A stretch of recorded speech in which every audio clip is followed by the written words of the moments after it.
Assalamu alaikum wa rahmatullahi wa barakatuhu. Jazakallah khair for joining us on the Fourth Adventure podcast. Sorry, I need to put that on mute.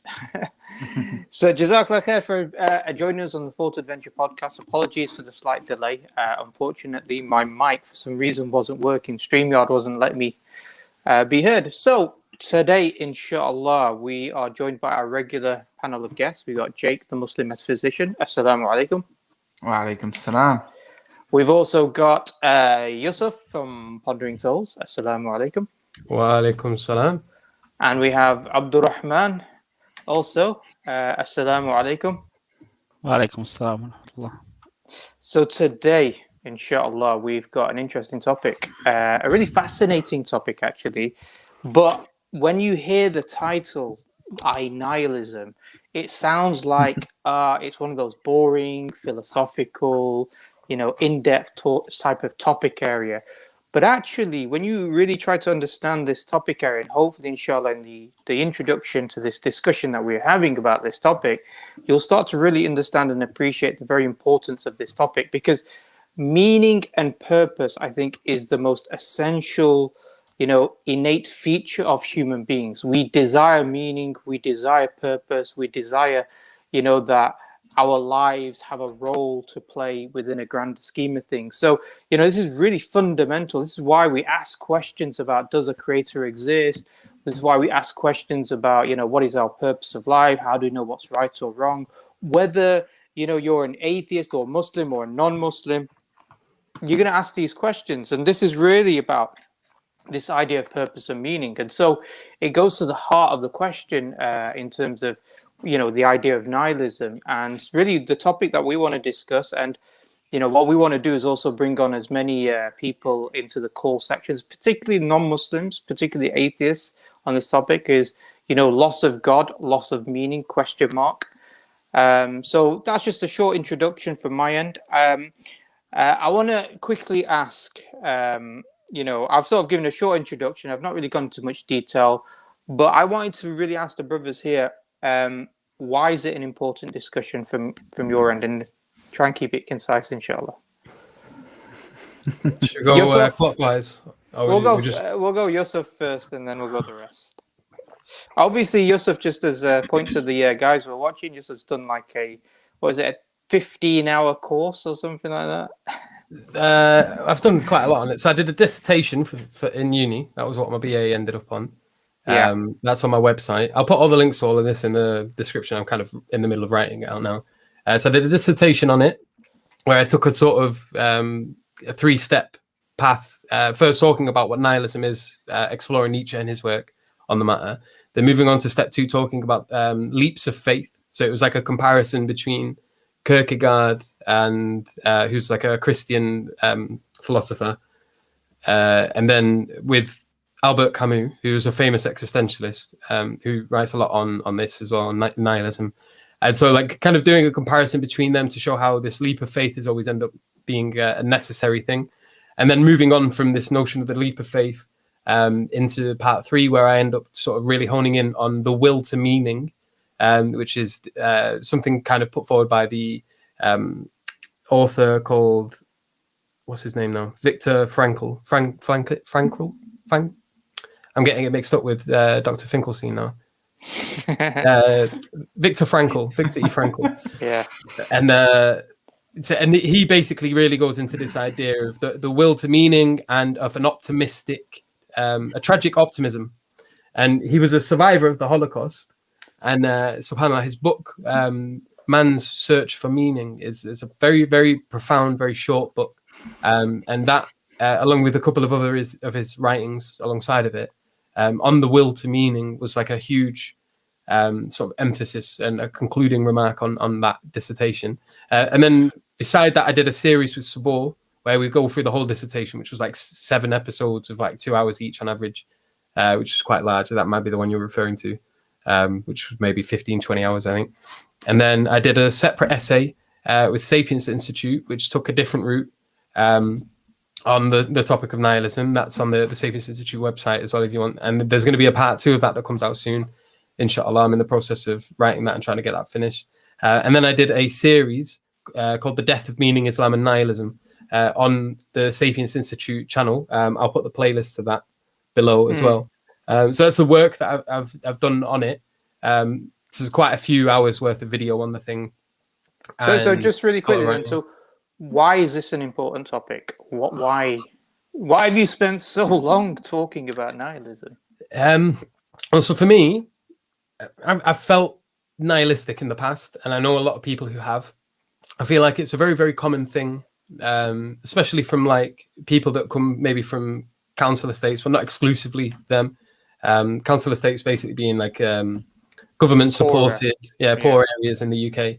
And there's a common thing there. There's often not many present fathers. The mothers are either on benefit size, help from the government, or they're single parents, but they're never home, so they're always working. And so that you always end up with someone else sort of raising the kids. And yeah, it's quite like a chaotic background. And there's just this general sense of like meaningless that sort of derives from this environment. Again, it's not necessarily the case. There are people that come from these environments that maybe experience meaning and never have this issue. Although I think at some point people do, and they end up just sort of engaging in a sort of escapism to try to, hence the name escapism, escape this feeling of nihilism, this feeling of life being meaningless or pointless. And I associate it, or I consider it an important thing, because I associate it with the levels of depression and suicide rates as well. So obviously not everyone who's a nihilist is going to commit suicide or necessarily be depressed. You have the quote unquote optimistic nihilists, although I find that to be quite an oxymoron, and it doesn't make sense to me. But there are arguments for it, and there are people who sort of put themselves forward as such. But for me, it's if you have committed suicide, then you're necessarily a nihilist, in the sense that if you've committed suicide, you've not seen life as being something worth living. And this was like a major question that, for example, Albert Camus was trying to answer. He said, this is the most fundamental philosophical question. Why not just top yourself? Why not just end your life? And then so in the myth of Sisyphus, he tries to answer this question and go along that. And I think if anyone has sort of got to the point where they feel like they do have to end their own life, they don't see life as worth living, that there is no point to it, i.e. there's no purpose, there's no meaning, there's nothing sustaining them or keeping them in the world. And this isn't limited to poverty. Like I've never really been in rich cliques. So, I'm not too much savvy in terms of how they're all dealing with it. But you see it often enough in the news that, people that have lots of wealth, lots of money, lots of fame, end up killing themselves. Robin Williams was one example of that. He was someone who you might look at and think, what a quote unquote happy man. He's in all of these funny films, and anytime you sort of see him, he comes across as this extremely quote unquote happy person. And yet his life was so excruciating for him, he ended up having to sort of end it. Just really quickly. So what you're saying is that nihilism isn't just some sort of intellectual discourse. Nihilism is what a lot of people, in fact, feel. They're trying to work out meaning, and they feel meaningless. So they might not be able to articulate in their head, but there is something there. So a common thing is people will read my work and then they'll say, oh, that's what I've been feeling. I just didn't know there was a name for it, or I didn't know there was like a philosophy that sort of underpinned it. But you can have this sort of esoteric version of it, which is sort of analytical, reasoned out explicitly. You've got these syllogisms, blah, blah, blah, blah. On the other hand, there's a common sort of layman's approach to nihilism, which isn't so much articulated as it's just experienced. And I make it equivalent to sort of like an illness. People are just, they're overcome with it as a consequence of the conditions that they're in, of the experiences they're having. And then it just sort of overwhelms them. And then they have to deal with it. They have to figure out how to overcome it. And especially if they're coming from, say, poorer backgrounds, not many of like the people that come from council estates you at least from the people I grew up around, reading, like weird philosophy books like Nietzsche, or this is not a go-to thing for them. They're more into going down, watching football and playing computer games and doing other things, maybe binging on Netflix. These are the sort of things that they utilize to sort of try to quote unquote overcome. Partying, going out on the weekends, drinking, taking drugs. Again, this isn't necessarily everyone, and when I say taking drugs, it doesn't always have to be like the more extreme end, like heroin or anything like that. It could simply just be the quote unquote the timid ones, like people smoking weed or doing what they feel is not really quote unquote that bad. But they're engaging in it. They live during the week. They work in order to earn a wage, to pay the bills, and give themselves enough money to be able to go out on the weekend and go crazy and this, that, and the other. But yeah, it's a common problem, and I think it's one that's sort of the modern condition is certainly escalating the feeling of, and you have this sort of cloud that's just leering over the Western world in particular. And it's strange because obviously we live in a very built up world. Everyone's got a lot of things. They've got everything that they sort of need. They have access to cold, clean, warm water. They've got central heating, refrigerators, washing machines, the internet, lights, working electricity, flushing toilets, all of this. Everyone, it's very rare you'll find anyone that doesn't have these things in places like the UK. In particular, or like many places in Europe, in America. And yet rates of depression are really high. People are sad. A lot of people are sort of still dealing with and struggling with these type of things. Antidepressants. I can't remember off the top of my head. The statistics are quite shocking in terms of like the percentage of the population that receives antidepressants. And they're quite eagerly given out as well by doctors, and this is sort of seen as a way of fixing it. It is a huge problem, and it's one that we all have to deal with, either directly or indirectly. Either you yourself, you may not feel it now, you may eventually do so. A lot of the population is young, and sometimes these things start to kick in more as you sort of reach your 30s. And then you go through a midlife crisis. Yeah, because you've gotten to the point where your youth has just snapped past you before you've even known it, and you're like, "What have I been doing? I've done nothing." And you're watching all of these people on YouTube or the programs like Jersey Shore and that, and they've got everything they want. And what have I got? I've got. I think most of our viewers might not know Jersey Shore. In fact, I hope you never know it. I hope you never know it. Never ever. Don't even. Can I bring in Jake into this? Perfect time because I live on the Jersey Shore. This is a different Jersey, I think. I live it, bro. So, in terms of what would you say is nihilism? If we want to try to the sort of the crux of what is nihilism. I mean, Yusuf could correct me if I'm wrong, but as far as I understand it, is that there's no intrinsic meaning to anything in the universe, and to even really attempt at trying to construct a meaning is almost pointless. That's kind of how I understand it. I distinguish that from existentialism, which have something in common, that there is no intrinsic meaning to anything, but existentialism basically says that you construct your own meaning as you go along, and you kind of make your own way, so to speak. I don't know. Do you agree with that distinction or not really? Yeah. So existentialism is a reaction to what they thought as the fact of nihilism. So basically, philosophy had been building up, and then eventually it gets to this crescendo, and it's like, oh crap, nihilism. And so that was the sort of quote unquote the revelation of the of Nietzsche.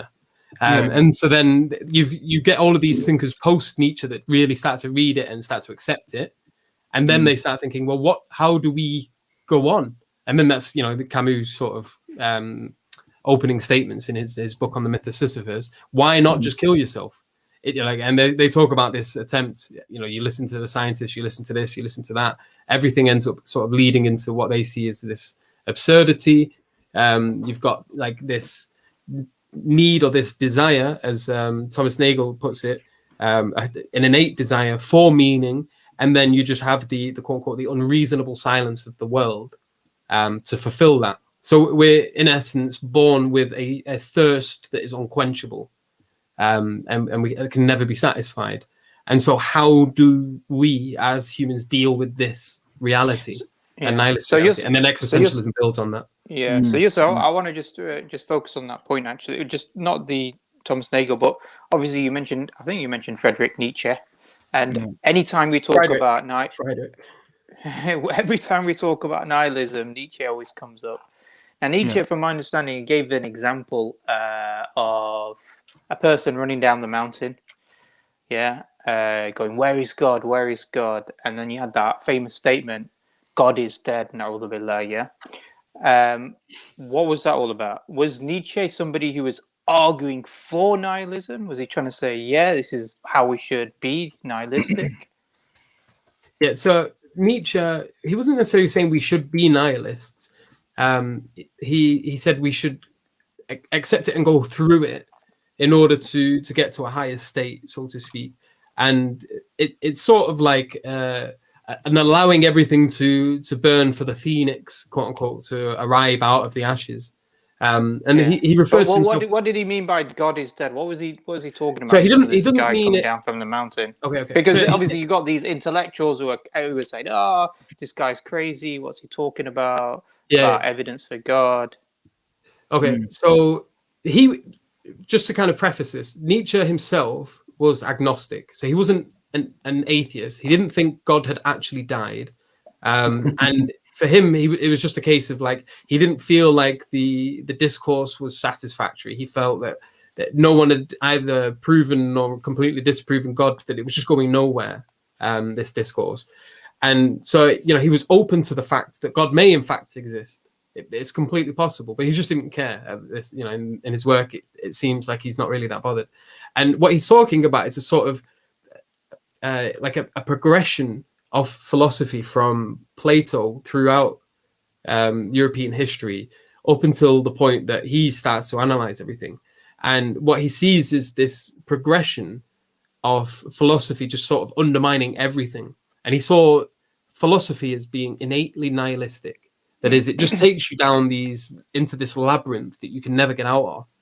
And eventually you end up sort of all of the higher values end up undermining themselves. So truth is like eventually undermined by its own endeavors. Like truth. So he saw truth, for example, as all higher values are underpinned by morality. But then you have truth itself starts to explore morality and then sees morality as a fiction. And the moment morality gets noticed or seen as a fiction, this undermines the value of truth, which was a moral value to begin with. And then it removes the need for it, or the necessity of truth.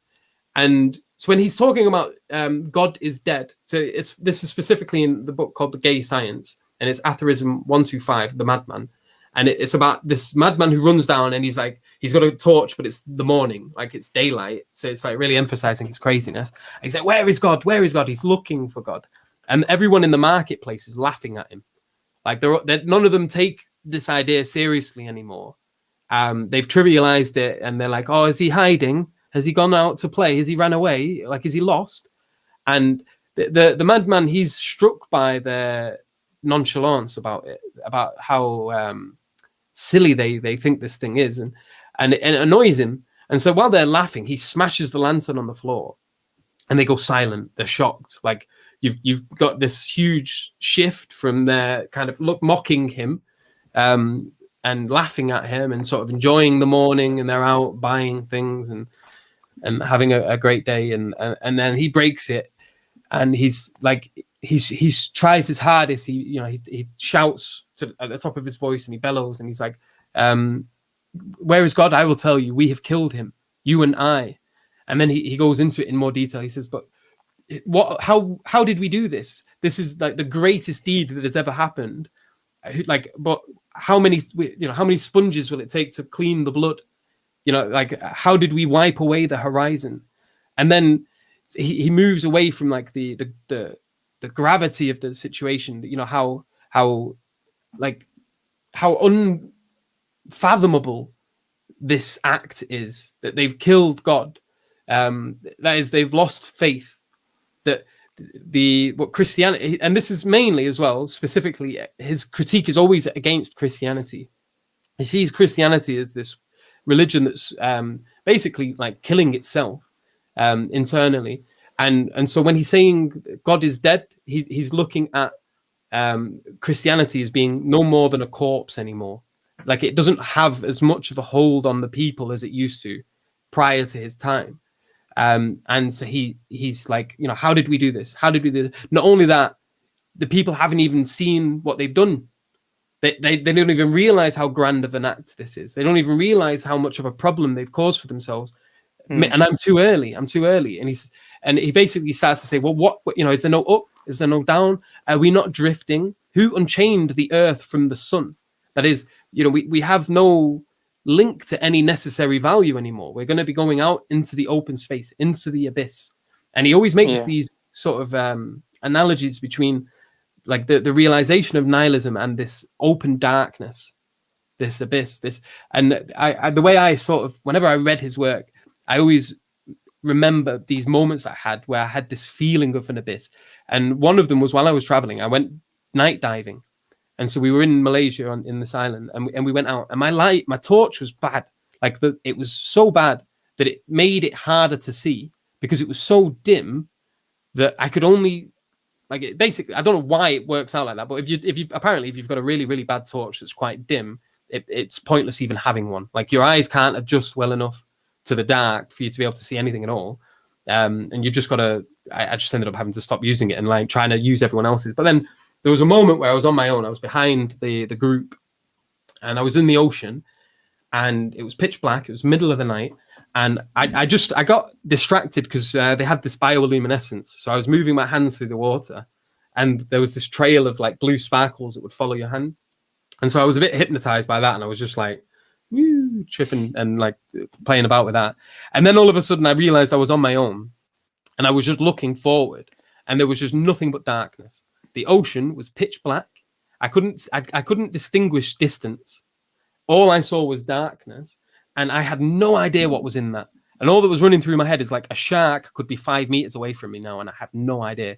There could be all sorts of monsters and demons and everything beyond this point, and I would have no idea. And this sheer terror just came over me.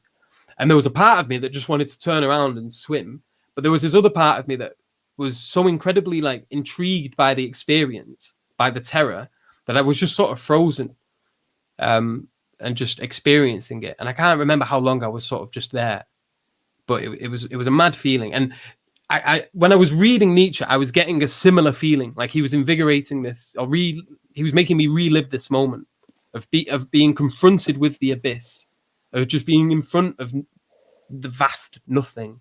And he's making this in the analogy of the atheism of the madman. He starts moving towards this, but he's talking not just on an individual level, but on a societal level. That the whole of the earth has been unchained from the sun. The whole of the earth is floating away from that into an abyss. And once it leaves its center, that which everything was united upon, obviously that being in Western Europe at the time, it was Christianity. Once that was left, there was nothing to give perspective anymore. There was no more up or down. There was no left or right. There was no direction. There was nothing anymore. There's just nothing, just nihilism. And he's really, really trying to hone in on this. And for him, it was a case of overcoming it with some form of creativity. And so this is how you end up sort of the influence of the existentialists is their attempt to try and be the overman or the Übermensch. Or to kind of start to at least move in that direction of creating a world where this type of person can come to being. But it was never. I was going to say, before we move on to the actual Übermensch, if we do get to that point, I just wanted to maybe also bring in Jake on this point, which is that, in essence, from what I understand from what Yusuf's saying, is the people in the town are the intellectuals, the academics, No, They're like everyone. well, everyone, but as in that they're mocking this madman who's saying, "Where is God?" Because in the same way we come across a lot of people out in the society when you start talking about religion or you talk about belief in a creator, belief in God, they're like, "Oh, why are you talking about that? That's so stupid. That's so silly." Yeah. But just this is important though, because it's not just the academics. This is everyone. It's a marketplace. The academic, the layman, the poor person, they all go to the marketplace to get their food. Yeah. They're all there. From what I understand is what Nietzsche's saying is that the madman, he actually sees something that they don't realize. Yeah. And he says I've come too early. Yeah, so he's basically, as the Joker would say, he's ahead of the curve, isn't he? Yeah. And so just to bring Jake into this point, so in essence, from what I understand, and maybe you can expand upon this, he's saying that everything is anchored. The sciences, even that's the natural sciences, morality, viewpoint on life, epistemology, they're anchored upon belief in a creator. It's not like this is something that religious people do, but a whole civilized Western civilization or general civilization, but also if we talk about specifically Western civilization, is actually born out of a quote unquote religious sort of belief system or tradition. So this. Touching on, sorry. Let me bring in Jake because sorry. I mean, wanted to, unless you. And as far as I understand it, I think Nietzsche sees himself as the madman to a certain degree because I think he sees himself as pointing this out to everyone else and saying like. He realizes, I think, that most people aren't ready for it. They're not ready to really embrace what he's speaking about. And obviously, I mean, it seemed like it was the case. Eventually, with people reading more of his material and realizing the implications of a sort of rejection of God, I think that more and more people wound up bringing that on board and his whole kind of philosophy. But I think that what Yusuf talked about, obviously he didn't believe in God, so he didn't believe that God literally died or anything, but he was talking about in the metaphorical sense that he was trying to say that, look, he was if we reject God, these are the consequences. This is what follows. And so there's no objective truth with a capital T. There's no objective morality or even objective meaning really to anything. And so that's what he was trying to point out with the story and largely with most of his writings, even after that. And I think that us on the stream, we would probably agree. And so we think if you have good reason to think, and this is kind of my point, if you have good reason to think, at least from an intuitive aspect, that there is some kind of objective meaning to reality, then you have good reason to believe in God. And you have good reason to reject the idea of atheism. I know that's kind of going much more forward, but I think that's kind of the whole point. I sort of agree with Nietzsche's argument, but I reject the idea that there is no objective meaning because I think, and this is a point, because I had an entire class in university on existentialism. And it was this weird experience that I had because I was sitting in the class and I'm listening to everything that's being spoken of. And my professor was a Nietzsche scholar. And everybody else in the class, there's like 25 people, are sitting there and they're just eating this, in my opinion, crap up. And they're like, oh, yeah. And they just love this sort of. Honestly, bro, it's existentialism. It was so strange. And I'm the only one sitting there thinking, this is just complete nonsense. And so I would constantly challenge the professor. I remember it vividly. I would constantly challenge the professor while the class is going on because everybody else was like, oh, yeah, this is awesome. I felt like I was in the Twilight Zone. And so he liked me, but at the same time he didn't because he was an existentialist. But at the same time, he liked that I was sort of challenging him. Yeah, well, that's the philosophy class, isn't it? They need the back and forth. It gets boring otherwise. Yeah. I was bored. I was like, everybody's just eating this crap up. And so I don't know, kind of fast forwarding. I had to we had several papers to write, as you do normally in a university course. And I wrote this paper trying to just completely debunk Nietzsche and his whole philosophy. And I just was pointing out what I thought were all the contradictions in his thought of when, saying that there's no objective truth, but in order to really make that statement, you need to have some sort of objective truth and objective meaning. All these things, I just went through these sort of argument ad absurdums against Nietzsche's philosophy. And when I handed in, I got an A on the paper. And when he handed it back to me, he just said, "Jake, life is absurd. That's kind of the point. The whole thing is a contradiction." Yes. And I was like, yeah, but I don't think it is. So we kind of had that moment. And then he told me, and this always stuck to me up until this day. And I told Sharif before, and I usually tell people when this topic gets brought up. He said, "You know what existentialism is?" He said, "Existentialism is taking an exam, leaving the entire exam blank, and scoring 100 on the exam."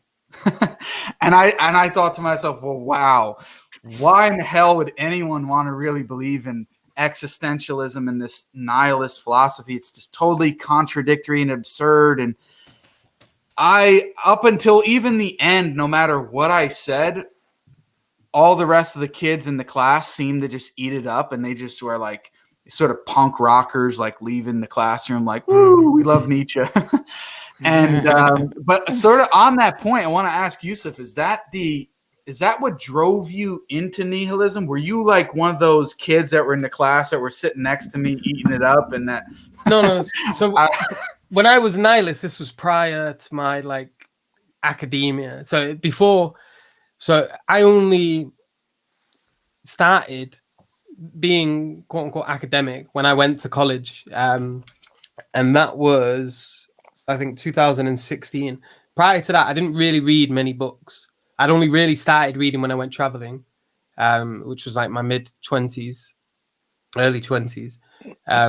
Before that, I was like naughty in school. I didn't do too well. I dropped out of college a couple of times, and I was like, I'm just going to make money, and just started working. So when I ended up in nihilism, it was more because I was trying to like embed myself in life, and this feeling of the unquenchable thirst was always hitting me. So it was like I was drinking, I was smoking, I was doing things. I'd go to like the full moon party and go to the Mushroom Mountain and do all of this mad stuff. And it was because I had this thirst. I needed to feel like my life was significant in some way. And it wasn't working. Like everything that I was doing, it wasn't lasting. Whatever happiness, whatever pleasure I was gaining from it, it was very like I'd get it in a dose, and then if I ever took or did the same thing equivalent again, the effects were always less than the prior time. So I'd have to do it a little bit further to get either the same, and if I wanted a stronger feeling, I'd have to do it a little bit more. And then like every time you go back to it, your tolerance increases, and so the effects lower. And you've got to kind of like be more and more and more extreme each time you go and return to it. But it gets to a point where it's like your tolerance is so low and the doses required are so like high that you just don't have the means to be able to do it. And that wasn't just with like substances like alcohol and things like that. It's the same thing with like women. So I was like, there was a point where I was running a bar on an island, and apparently like I looked cool. I had fire poi, and I ran a bar, and I used to just sort of live on this beach like a proper beach bum, and I had long golden hair at the time because when my hair hits the sun, it bleaches. And so like I was this cool kid, and then it sounded good on paper, and it was always something I like kind of dreamed of living. And then when I was living it, it felt so dead. It felt so empty. It felt so like it wasn't what it was painted on the tin. And so yeah, go on. No, I was just going to bring in Abdul because poor old Abdul's been patient in the background. So He's flexing. and I want to bring in also a Yusuf, the question. man of the hour here, so it's all about him. And by the way, also for the audience, we're gonna have a call in, so so don't worry. But because it's such a deep topic, that it does require a bit of an explanation. But there was a comment that caught my eye in the chat by Amy Newman, and she said, "I'm an atheist, and I'm not a nihilist." And I've also seen that lots of atheists really don't like this term nihilism. Mm-hmm. They feel offended by it. They're like, "How dare you call me a nihilist?" They sort of see. I remember one atheist said to me, he sees it on par to being racist to be called a nihilist. Why is this such a guttural emotional reaction from atheists when you talk about loss of meaning for atheism? Yeah, I think because there's a lot about Nietzsche here, obviously. I think this can still take us back to Nietzsche, because the idea that Nietzsche was putting forward was not that, it wasn't a metaphysical idea. It was the fact that you moderns are getting rid of this greater meta narrative about the world and about creation and about meaning has its implications, and you guys aren't realizing it. So it's this inconsistency that he was even pointing out to his teacher, Schopenhauer, right? That it seemed like Schopenhauer had this higher, value of happiness that he regarded as this transcendent metaphysical goal, right? And he basically built his philosophy on the basis of like suffering and what it implies and his pessimism. But still, the underlying idea was that happiness is to be obtained. And I think Nietzsche, what he was trying to do, it's difficult to read Nietzsche, of course, but then what he was trying to do was he's trying to say that you guys are inconsistent, right? He was trying to tell Schopenhauer and the moderns that you got rid of this Judeo-Christian tradition that served as the basis of basically everything you stood for in terms of meaning. And right now you're not, being consistent and realizing the implications of that, right?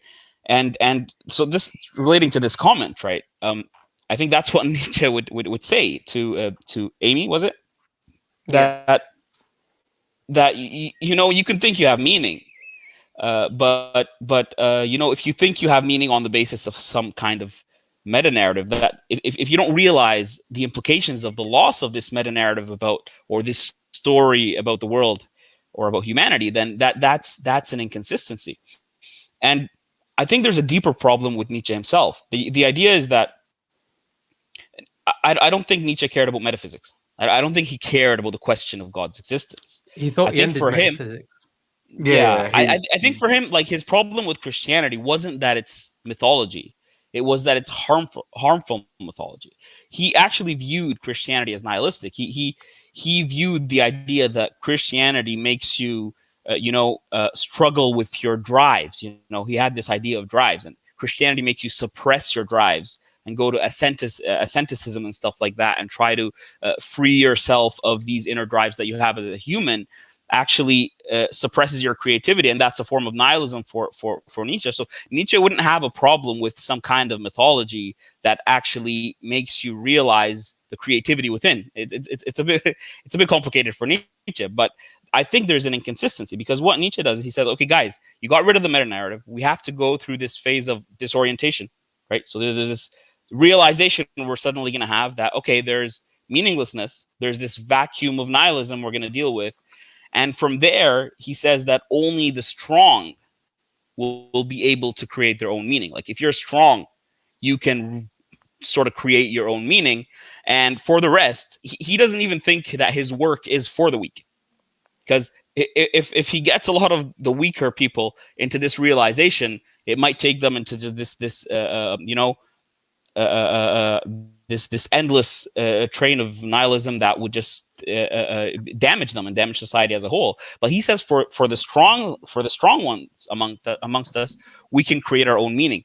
But this is the problem with Nietzsche, is that he doesn't question the value of meaning as a whole. Like, he wants for us to create some kind of meta narrative, which is why he talks about this ideal man, or what's it called? The Ubermensch. Yeah, Ubermensch, right? So he Ubermensch. wants to create a meta narrative, which is mythology for him, but he says this is useful mythology, right? So he basically refuses to question, I think, this idea of like, but why should we create this meta narrative that moves our culture forward? Because he realizes that if he questions that, he's going to be back into that vacuum of nihilism, right? So it's kind of like he's deceiving himself. It feels for me as if Nietzsche couldn't escape nihilism, and he was like, okay, guys, we need some kind of mythology to take us forward, but let's just make it a mythology that realizes our desires, not one that suppresses it like Christianity, right? And then this is where I think Islam can come into the picture, where Islam doesn't suppress your desires. Islam doesn't take you to asceticism and stuff like that. What Islam does what Islam does is that it actually values this, what Nietzsche wanted in the sense of action. Like Nietzsche, he didn't like this idea of, our ultimate goal should be to reflect on the world. That's a problem. You want to act. But Islam has that balance. Islam says, we want to act. We want to realize our strengths. We want to be the best we could possibly be.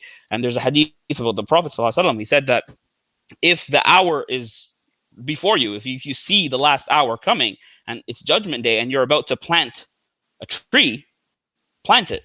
I mean, that's so anti-nihilistic, right? It means that that's like, for Nietzsche, I think he wouldn't want to plant it, right? It's like that's the end of the world, right? But then for us, we have this balance, and I think that's the main issue here with Nietzsche, and getting out of that problem, I think, is a bigger issue. I think Yusuf is going to talk about moral nihilism and how you actually create meaning without a meta narrative. Science, right? Why should we value truth? You have to, again, create some kind of mythology that's like, hey, the truth matters. On materialism, how do you create meaning? Well, either it's just a useful fiction, in which case there's a bit of inconsistency, because as moderns, you value truth and, you're against religion because it's a mythology, but then you create your own mythology that's useful and you actually believe in it because people believe the truth matters, right? Or you try to create some kind of, I've seen people attempt to create, I've read, I can't pronounce his name. His name is Schaffer Landau. It's a philosopher who wrote a book about, a defense of moral realism. And it kind of like just makes it, circles back to like a problem of heart consciousness, where you just assert that meaning or moral values just supervene on the physical. You just say, I'm not a reductive physicalist, and meaning just somehow is there. Right. And so I don't think there's an escape from this. And I think that's the main issue, really.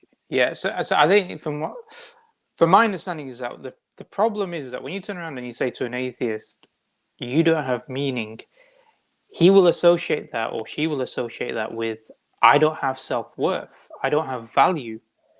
And that's the problem. The problem is how do you create value in a form of matter that was a product of some sort of accident within the universe, and whatever that person does throughout the universe is ultimately inconsequential because it's all transient.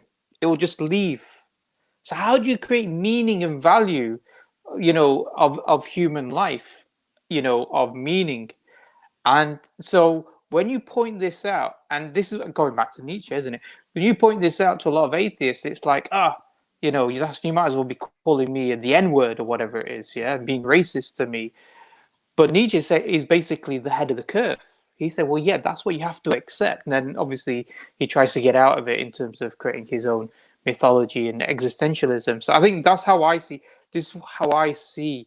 And I think, Yusuf, just to bring you in again, you mentioned this push and pull that you felt. This is obviously before you became Muslim. This push, forces.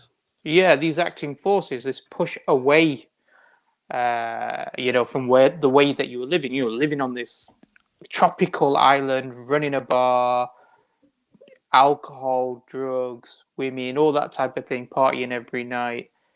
But yet there was a push that moved you away from that. Yeah, because I just want to kind of preface as well that my life wasn't that 24/7 all my life. Like I'd tried all of these varying different ways of being. So I had like a group of Moshe friends that we used to just go play Warhammer.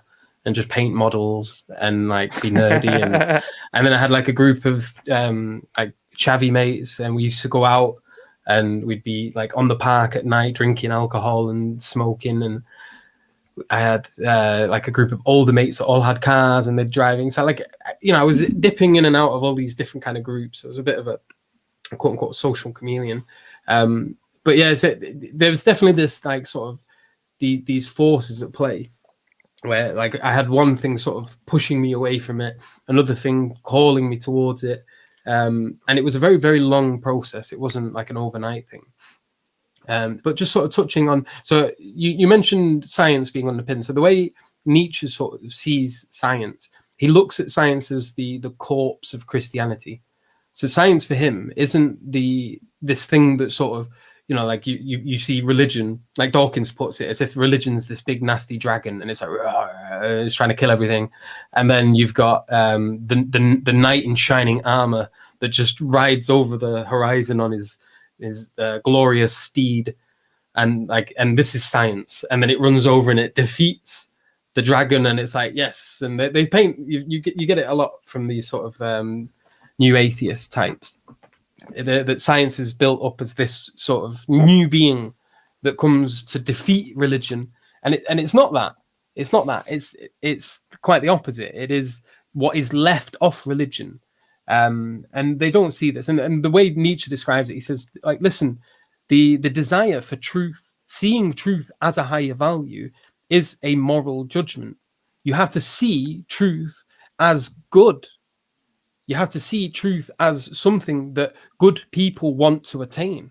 These are all moral statements. And this, they all, like he's arguing in terms of the Europeans, that they derived this from the Bible.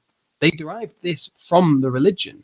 And he says this desire to achieve truth, to look at the world as if it's intelligible, this derived from Christianity as well. In Europe specifically, they saw the world as something that was ordered by a wise being, and not as chaotic. Like the Greeks prior to the Christian West, they didn't see the world in the same way. They saw the world as a very sort of chaotic place, not necessarily something that was intelligible. No, it was quite contrary. Christianity gave rise to this way of looking at the world, this moral drive that pushed them towards wanting to achieve truth. But then it's sort of the sting turns itself against it. Like it's like the bee that stings itself.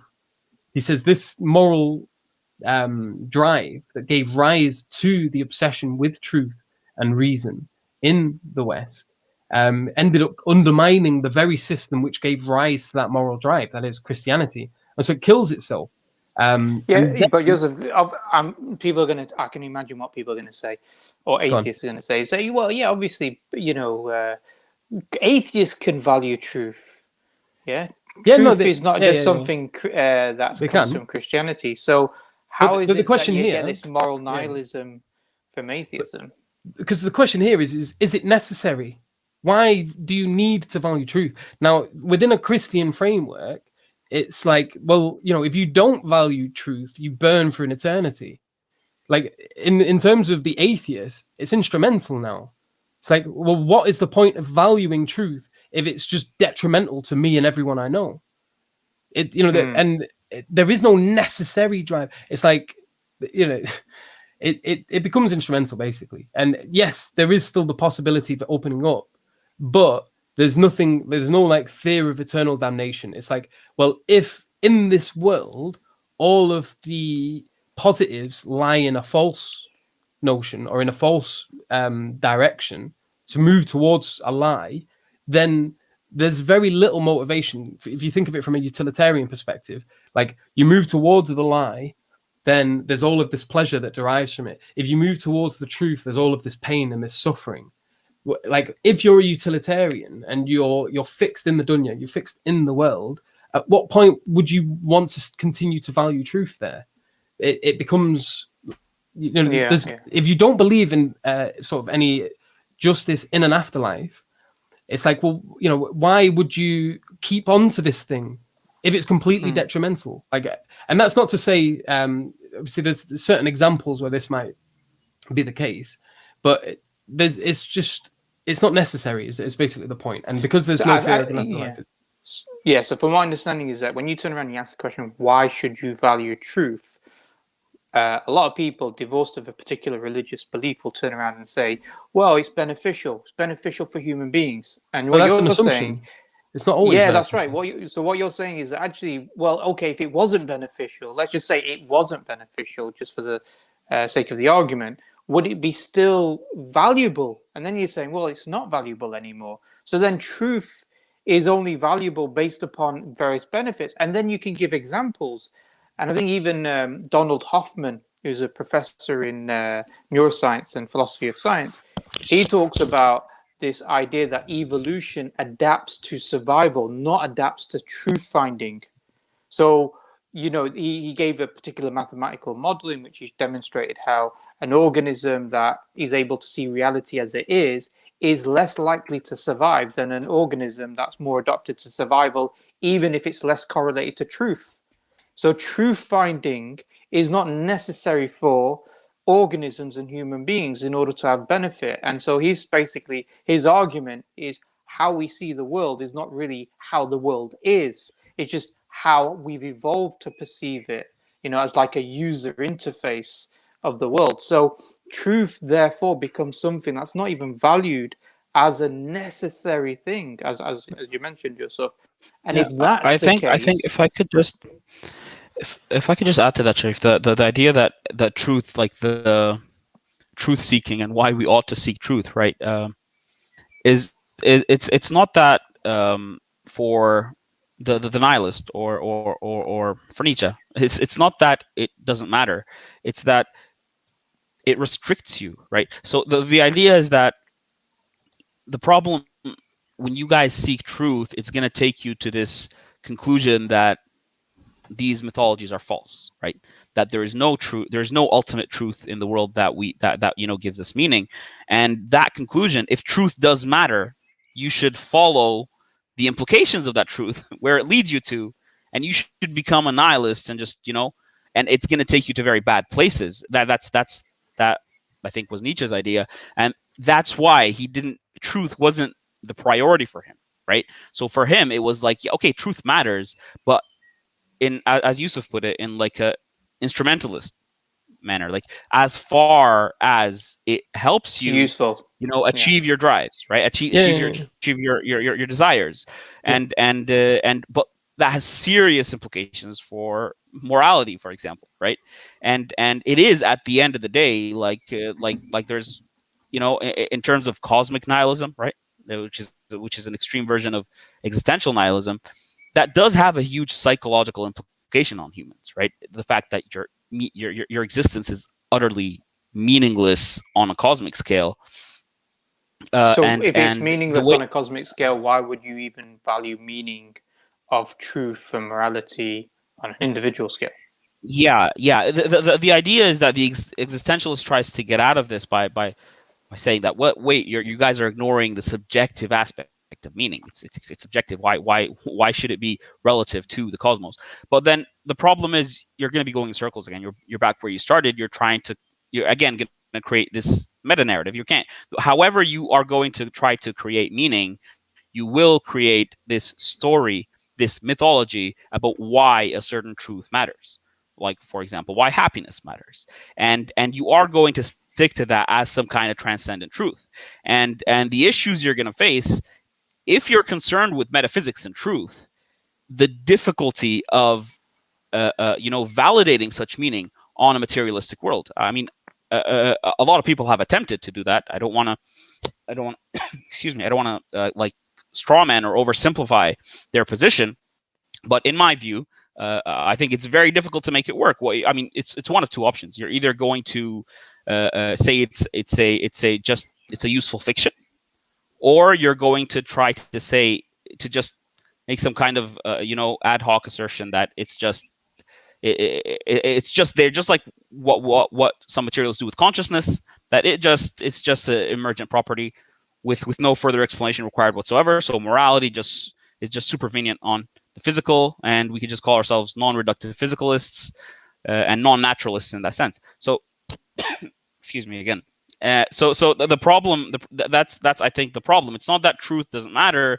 It's that truth is going to lead us to this, this skepticism, right? This nihilism about the world, right? There's no ultimate meaning, and I think that is the fundamental presumption that Nietzsche has. I just want to add on what you said there. So this idea of it being restrictive is a really, really important point. So it's like when it comes to someone, because Nietzsche's whole process was basically there's going to be this the destroying of the status quo in terms of what the values are in society, and then the society would have to go through this process of a reevaluation of values. Now, in that reevaluation, truth doesn't have to be valued. If you find it something restrictive, then you can continue to build a new value system where truth doesn't play a part in it, and that you don't have to. Maybe because you don't like the things that come out of that people don't. For example, this idea that, and we need to touch on this as well. That why, if there's a cosmic nihilism, does that necessarily entail existential nihilism on like a personal level? And the reason is like, if you want to feel meaning in an authentic manner, it becomes impossible when you understand that, or you've come to an understanding where you see the world as nothing but being on the foundational level, just empty matter. There's no conscious push. It's all random atoms hitting each other. It's all chaos. It's all absurd. If you've got this notion of the absurd at the foundation of everything, any meaning that you build on top of that becomes necessarily an act, like child's play, like the children on the playground when they're playing make-believe. You can't, that's always at the back of your head. And if it's at the back of your head, unless you build a wall between you and it, then you can't play with meaning in an authentic manner. It becomes or Yusuf, I don't know if you would agree, Yusuf, but or unless you embrace it. Like, I don't want to make it seem like I'm saying that an atheist can't have meaning in his life. What I think what we're saying is what the metaphysical implications of this are, right? What the implications of this meaning are, what the better explanation is for this very strong lingering idea of meaning in, or moral values, or these higher truths that we're seeking. What the best explanation for that is, I think that's the question, and that's where we go back to the fundamental worldview, whether it's theism or atheism or like materialism, naturalism, all these categories and subcategories, and we say, well, is there an inconsistency here? Is there a problem? Is there a metaphysical problem? And again, I think it's always going to go back to this hyper-skepticism about metaphysics, right? If you're not a hyper-skeptic about metaphysics and you're a materialist or you're a philosophical naturalist, I find it very hard to see how you can derive any kind of objective meaning based on your experiences. And you can derive subjective meaning, but the metaphysical question here is like, what's the status of that meaning, and what that meaning means really, and what are the implications of such an existentialist view on meaning, and in terms of morality, and in terms of every person being limited by their experience and how they're going to existentially react to their surroundings. Can we each have our own morality? Can we each make our own meaning? And are we going to survive like that as a society? Or is it, as Nietzsche put it, and as he realized that, no, we need to have some kind of meta-narrative. And I don't know if he was an individualist about this, like in the sense that everybody has to make their own meaning, but I think there was this question about collective meaning, right? Or the collective meta-narrative, the correct collective mythology that you're going to build your meaning on. Do you? He was an elitist. He was an elitist. Yeah. So he wasn't bothered about the herd man. That the those in the herd. He's not bothered with. They are going to do whatever they're going to do. His philosophy was for the few. He says this in the opening. I think it's the preface of his last book, The Antichrist. He's only bothered about the few people that he's writing for, who he doesn't feel were born at the time he was writing it, and that they're due in the future at some point. Yeah. And Yusuf, what are the implications of that, Yusuf? If I can ask. Sorry, Abdul. Really quickly, yeah. Sorry, I don't want to. I know we can have this discussion amongst ourselves for a long time, but I really want to bring in some of the audience members as well. Yeah. Yeah, no problem. I think we've got. Do we have Amy? Yes. If we can bring her on, maybe. Hello, Amy. Hello, guys. How are you? Alhamdulillah, we're good. We're okay. How are you? How are you? Salam alaikum. Wa alaikum I'm doing assalam. pretty good.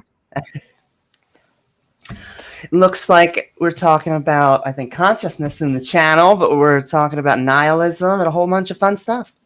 Yeah, so Amy, the discussion today, obviously amongst ourselves here, and the show is talking about loss of God, loss of meaning.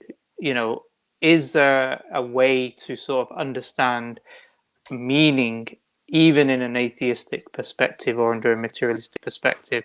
And by meaning, it's primarily about having an absolute meaning, not just something which is subjective for me or you, but maybe if you want to bring that in, you can bring that in. So I don't know what your thoughts are in regards to that. Sure. And if you've got any questions or points that you want to push back on as well, please feel free. Well, I kind of have a middle ground, and it gets all tied together with my definition of consciousness, but I think we have a local meaning. I think we have local meaning that we're born with, which is to eat, to get rid of waste, and to sometimes mate. I think those three premises are what give us life. I think that it's the bottom definition of all multicellular organisms. Do you see a distinction, Amy, between a multicellular organism or even a bacteria to human beings? Yes. In fact, I would say the difference between other multicellular organisms and us is we're conscious.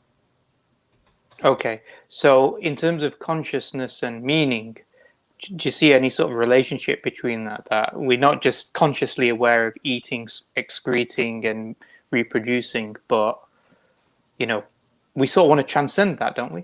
I mean, do you not think? I would say that I have a model, and I would say to go all the way down our model, it would be that's what gets us to humanity. And I'll just do it really quickly, which is just brain, mind, consciousness, sentience, introspection.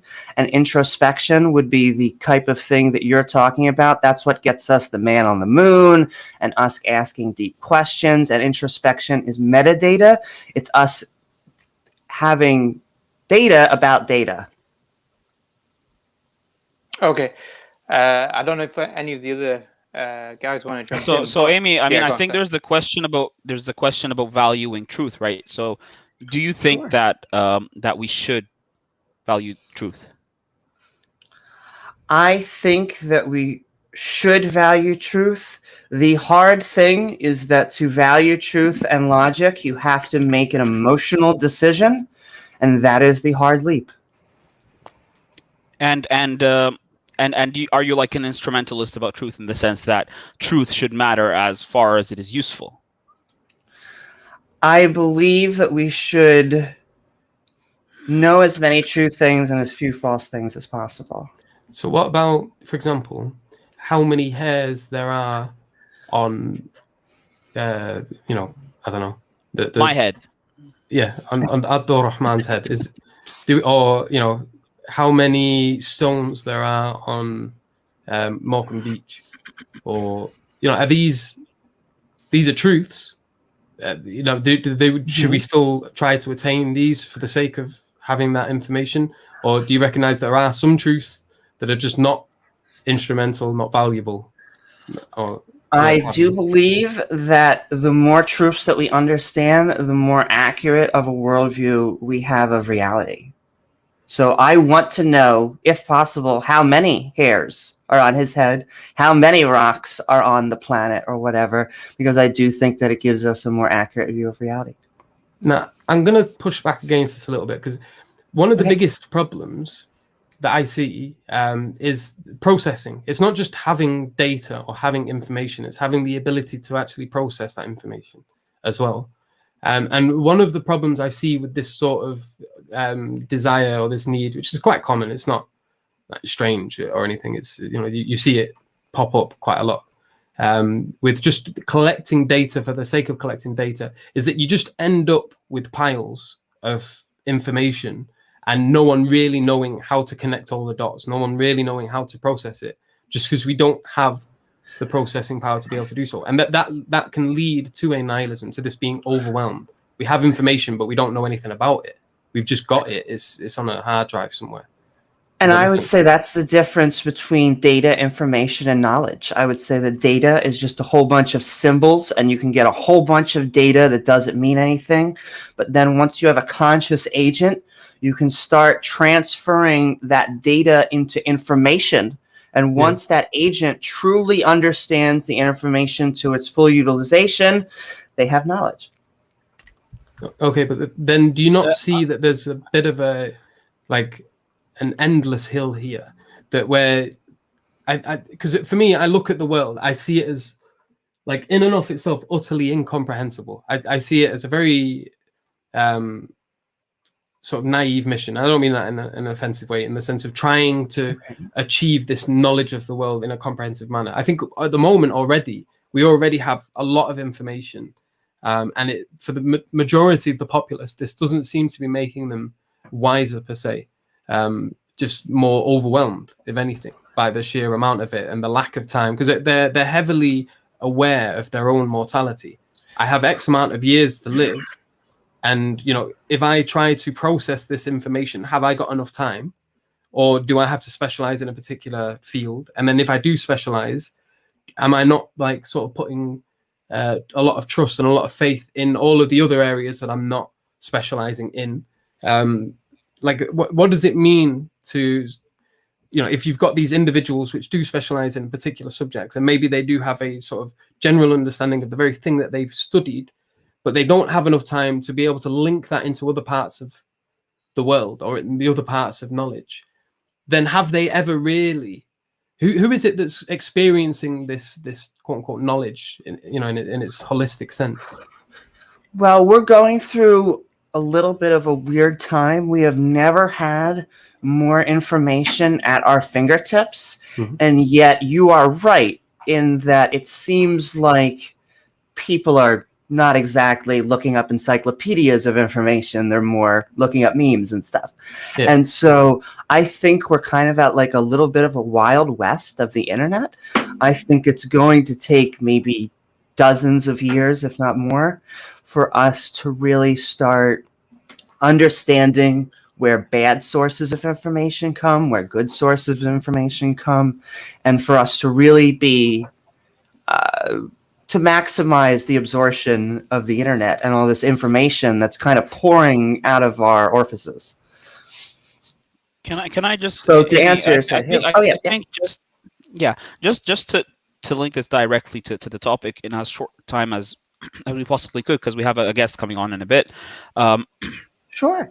I think the idea is what I asked you is why we value truth, and I asked you whether you're an instrumentalist about it, whether that this truth seeking is meaningful as far as it is useful, and essentially that's going to take us from this question to what it is for something to be useful, what it is to value usefulness and, let's say, happiness. What is it that is so valuable about the stuff, the biological aspects that you mentioned about us, or the evolutionary aspects that transforms from just a simple physical process to something that you say is our purpose and our meaning? And I think the issue is that, first of all, that's a normative claim. It's not. Science is descriptive, so you're using a descriptive field that describes the physical processes in the world, and from that you're adding some kind of normative aspect to the descriptive aspect by saying that this is our purpose, this is our meaning.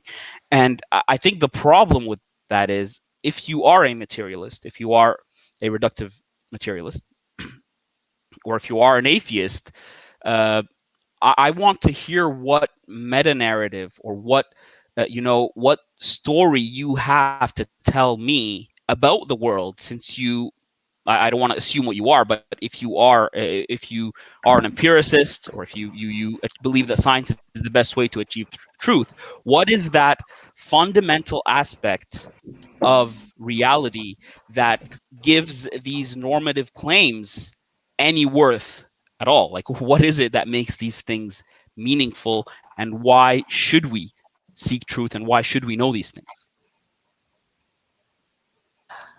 So I guess I'll answer why should we seek truth first. I guess I'll say what I said and then expand on it, because you're saying, why should we seek truth?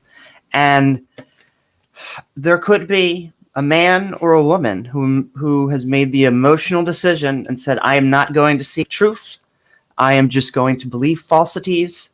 And some way or another, they are able to make it through life. I don't know how, but they are able to be successful. I think, and I believe that I could go show statistics to follow this up, that when you actually have a view that corresponds to reality, when you say, I'm not going to put my hand on the stove because it's hot, I'm not going to burn my hand, that person has a higher chance of survival and a decent life than the person that is just going to go, I don't care about truth. I don't care about what corresponds to reality or really being part of the universe. And I'm not going to look in traffic. I'm just going to. Sorry, I don't want to cut you off. I don't want to cut you off, but I want to stick to this thought before you move on to the next point. But aren't you here? There's a hidden premise here. It's that survivability, or avoiding harm matters. I mean, there's just that hidden premise where there is some kind of value you're assigning to survivability. And what is it if you're going to reduce truth to descriptive aspects of life? What is it about these descriptive aspects that gives value to survivability? See, I would say it's the fundamental. It is why we are here in the first place. We had no choice but to be summoned here, and our whole goal is to be a successful organism. Like, on our cellular level, that is our whole goal. And consciousness is the mechanism by which that takes place. And I guess our body is just hoping it does it. Yeah, it just seems to me that on a cellular level, that's just what happens in terms of the physics when you break it down, and the biology. There's just a bunch of these, biochemical reactions that we describe, and that's just the fact of the matter. If you do believe that science is the way to truth, science is a descriptive enterprise, right? It is a descriptive exercise where it just describes the world. So you making a leap from that to that's why we're here, that's our goal, that adds this normative aspect I'm talking about. Can I push back? Because I think, even though, my first premise, the most important premise for consciousness, was that we have to gather food. I don't think that's optional. I think that is descriptive. I do not think that it is prescriptive. I think if we do not do our main meaning, we will die. Amy, I think what Abdul is trying to say, he's trying to explain this point, which is that you're saying, okay, at the base level of human beings is the need for survival. But we could reduce human beings and multicellular organisms even further. We could say the base level of these multicellular organisms is just matter in motion. Or we could say that the fundamental reason why life exists is because we just happen to be in the middle stages of entropy changing from, low entropy to a high entropy state. And we're just in a very complex entropy and energy environment, and that just happens to give and produce life. So we can break it down even further. So all we are is just simply matter in motion, energy flowing from one form of entropy, one state of entropy to another state of entropy, and that's it. Exactly why does that need preserving? Exactly why is that meaningful? Exactly why should we therefore care about truth? I feel like you're looking for something that is, I guess you're going to say, because I don't feel that it is merely objective or relative. I feel like it's somewhere in between. And so there's not something in the stars saying, we need to eat, we need to be logical, we need to be moral. That I don't think you're going to find. I think you're going to find logical reasons for why we do what we do and why we are driven to this, especially with consciousness. I don't think, even though fungi, they need to gather energy, they aren't conscious, and they have completely different experiences and don't need to care about truth or anything like that. And yet they're still doing the same thing. And they're very successful. Sorry, Amy, I think that's precisely the point. That's precisely the point, that you're not going to find any of that in the stars. I mean, that's kind of the point. So that's kind of inconsistent with what you're telling us about. This is what we should do. This is why we're here. This is our purpose. I don't think you have a choice. What I'm saying is that if fine, so you're saying it's just instrumental in the sense that it's just something that you just instinctively react to. I feel like if you don't do it really is our purpose, like it is descriptive. And I feel like basically our bodies are allowing us to do whatever we want as long as we fulfill our primary missions. So is morality descriptive? Morality is situational and depends only on conscious creatures. Yeah, but so let's say torturing babies for fun is wrong. Is that an objectively true statement? I would say that's 99.9% until there's that one Saw movie where it's like torture the baby or we destroy all 9 billion people on the planet. Yeah, but why though? So that's the question, right? I get that. And Abdul, you also said for fun. You also said for fun. For fun, yeah. So I guess what I'm asking is, right? So that statement, is it descriptive that killing babies for fun is wrong? Is it descriptive of the physical? It depends entirely on agents. I'm not when it comes to morality, I am somewhere in between. I know that's a weird position to hold, but I believe that it's entirely based on the agents involved and the situation. So are you saying that there can be a situation where torturing babies for fun is okay? Morally acceptable? Well, you're saying torturing baby, is that the end of it? Torturing babies for fun? Then no. So there isn't. So this is is this an objective fact about reality? It couldn't be the case that torturing babies for fun is morally acceptable. I don't know. Can you think of a method? Can you think of any scenario at all in which torturing a baby for fun would be beneficial to the human race? There is one. So there was an author. There was an author who wrote a really interesting book, and basically you have this utopia, and in this utopia, it's a fictional book, obviously, but it was an interesting one that sort of led to some interesting questions. And basically, everyone in this utopia lives this perfect life. Everyone's happy, no one suffers. And then there's one person who's like on an adventure, and then ends up finding out that the thing that sustains the happiness of this city is this elaborate machine in which there is a constant cycle of babies being tortured in this machine, and that this sustains the city and it sustains. I find that evil.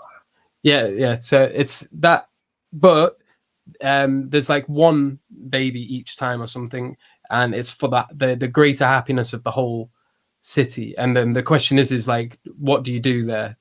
And so I think the person in the story, it's an interesting, I need to find out the author. And I think the character in the story just leaves and can't be there anymore. But they don't necessarily stop it from happening, or something along them lines. But so this is like the question, I guess, if you move towards utilitarianism, it's like, well, how do you do that here? So long as you can keep it secret from the vast populace, and they don't know about it, and it doesn't affect them, other than giving or increasing pleasure for the maximum amount of people. If you can set up a weird, obviously it's very unlikely, and it's a very extreme example, but it sort of pushes to the limit certain philosophies in terms of and I think Amy, following up on what Yusuf has said, just very quickly, I think there are two problems with your answer, right? The first problem is, you said, is there a situation where it's for the benefit of humanity? Well, the first problem is, right now we're moving from is torturing babies for fun always wrong to is the benefit of humanity a moral goal that we should be trying to achieve. But at the same time, there's a bigger problem with what you said. So what you're basically, I don't want to put your words in your mouth. I'm just saying what I'm understanding from you is that if you torture a baby for fun and that's good for the rest of mankind, then that's morally acceptable. Would you say that? I would not say that. I would say that I don't believe in absolutes. I don't think you can get to 100% certainty into almost anything, and that's okay with me. You know, what's it called? Hand sanitizer, 99.9% effective. Yeah, Amy, I get you, Amy, but I think you want to make an absolute statement here that torturing babies for fun is wrong, regardless of what it benefits or doesn't benefit. You want to make the absolute statement that it is objectively wrong to torture babies. I'm saying there are certain implications to that absolute statement. And I mean, even if I wanted to get there, I just don't think you can. And if I could push back a little, which I know you guys haven't brought up, I don't believe, in fact, Eddie, at all, I don't think that theistic morality is objective. I know you guys believe that, and I know you haven't brought it up. But if you ask me, Amy, is torturing babies for fun wrong? I'll tell you yes 100% of the time, and I'm certain of that. That's an objective fact. I don't have a problem saying that. I think. But why? Well, that's the thing. That's what I would ask you. So I would say that objective morality has a grounding, and I would provide that grounding on a theistic worldview. I'm saying that the problem you're having here in saying, and the reason you're trying to say that something that is so obviously absolutely true 100% is not, the reason you're providing that, you know, that skepticism at the end of your statement is because the implications of the statement is that there is a normative objective truth about reality. And that's very hard. It's a very hard pill to swallow on materialism or on naturalism, or if you think that science is the way primary method to achieve truth. If not, then I think you can provide us with a different method, a different theory on your naturalism. Sorry, you want to.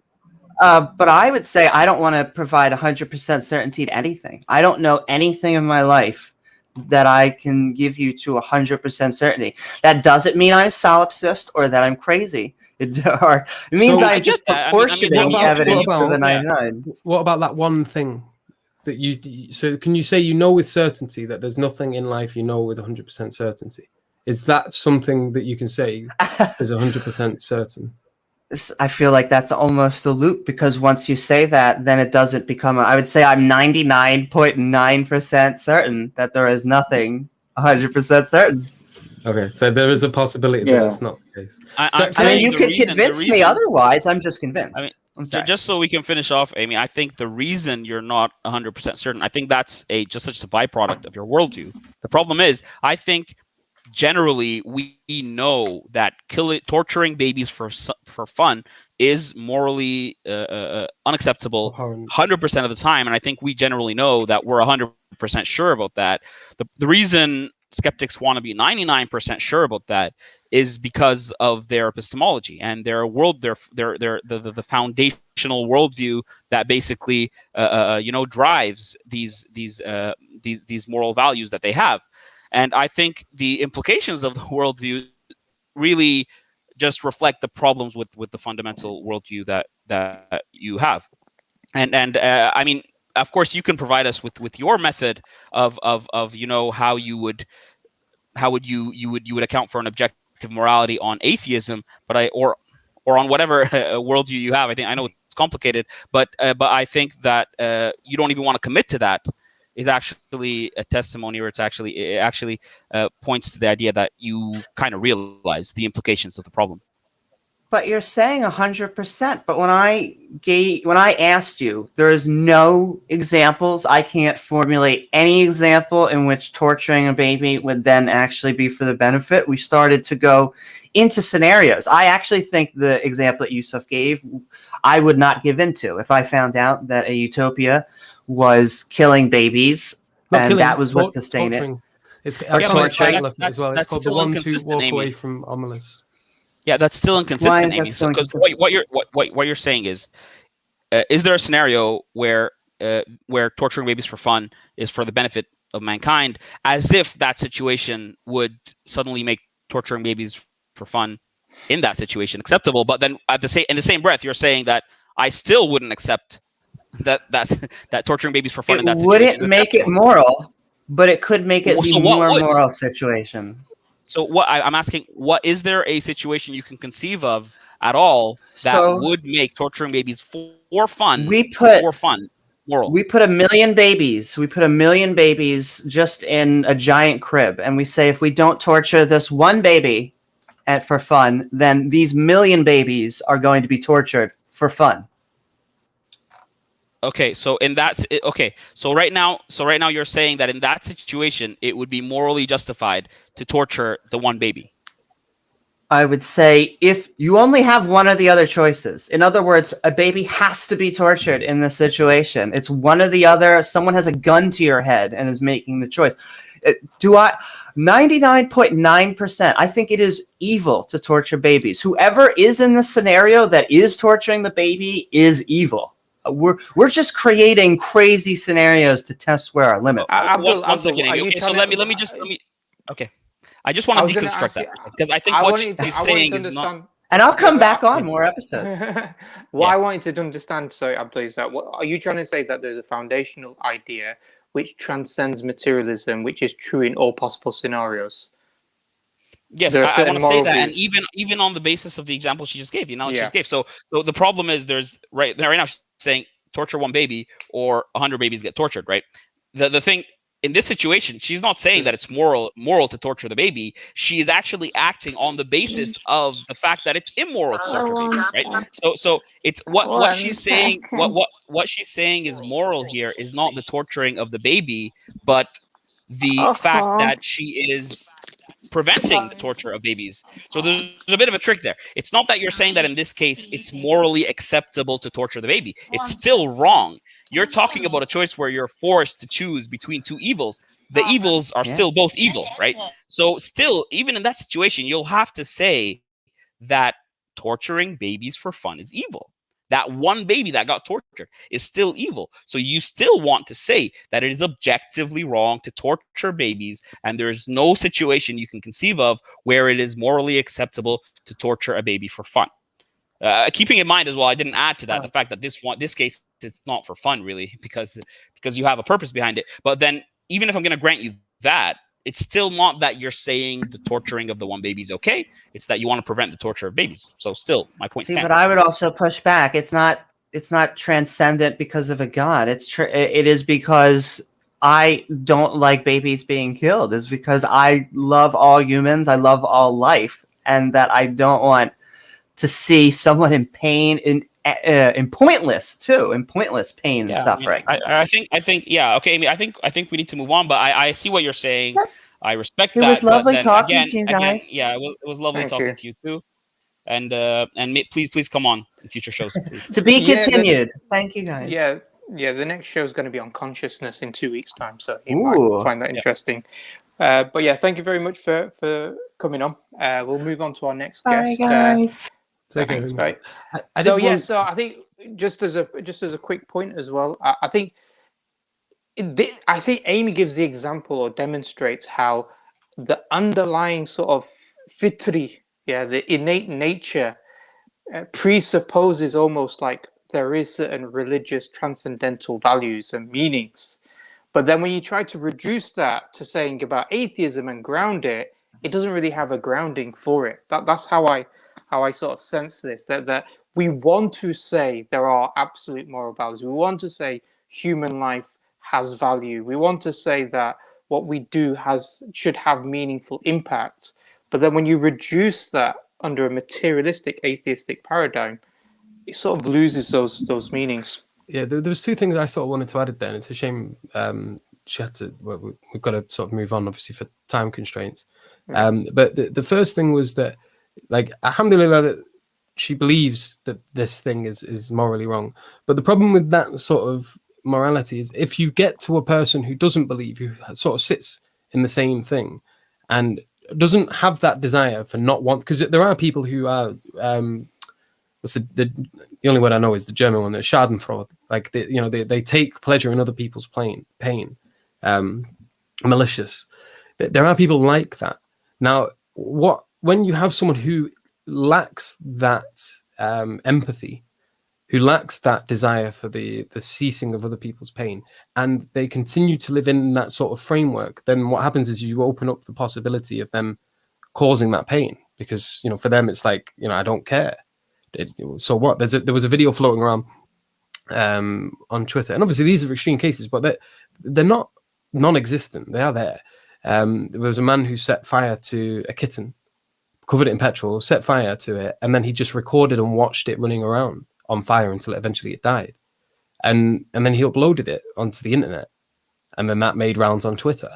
And there was no remorse in him. Like, he did not care, and it crushed me watching it. And now the thing is like, you can't get away with that kind of thing within like a certain like framework. Like Islam, for example, the woman who was, for all intents and purposes, everyone considered her a pious woman, but she used to torture her cat, and for that she was sent to hell. You don't get away with these things. Like, so what if you don't feel like you care about this animal? So what if you don't have that that desire to prevent the pain unnecessarily to other beings, be that a baby or a small animal, like Amy has? She has that feeling, she has that empathy, but other people don't. And how do you then combat this issue? Obviously, this is separate from the argument of proving the existence of God, etc. We're simply talking here about the consequences of certain frameworks. Yeah. And obviously this is not, and I want to make that clear to the viewers here, this in and of itself is not an evidence for God. This is just simply talking about a problem that's present in certain frame of minds. And the other problem that I wanted to hone in on was this notion that truth necessarily leads to a better life. But that, as if there's only truths that bring happiness, as if there's only truths that bring an improvement to the quality of life. But I think there's enough evidence to show that it isn't. Like, all you need to do, the more truths you find out about the condition of the Palestinian people, for example, that's not something that improves your quality of life. That's something that breaks you down, something that tears your heart apart. The more you learn about the condition of certain people living in Africa, when you see these photos, these children that are in droughts or famine and they're starving, this isn't something that makes them feel better. This is something that reduces the quality of life. It makes you feel worse. And so it's not this case that only like truths themselves and alone will make you feel better or make your life better necessarily. It can be the opposite. It can be that it turns out life is suffering, that life is horrible, that life is hell. And, and a light being shone on that can be something that makes the quality of life of the person that is revealed, these facts are revealed to, deteriorate. But hello, Ihsaan. Sorry, I was. Hi, Yusuf. Hello. Hi, Shereen. It's good to see you again, Yusuf. And you've got an epic echo. It reminds me of like you're in a cave of wonder. Okay. Plato's cave. Yeah. That's okay. Is that any better? You know what it sounds like?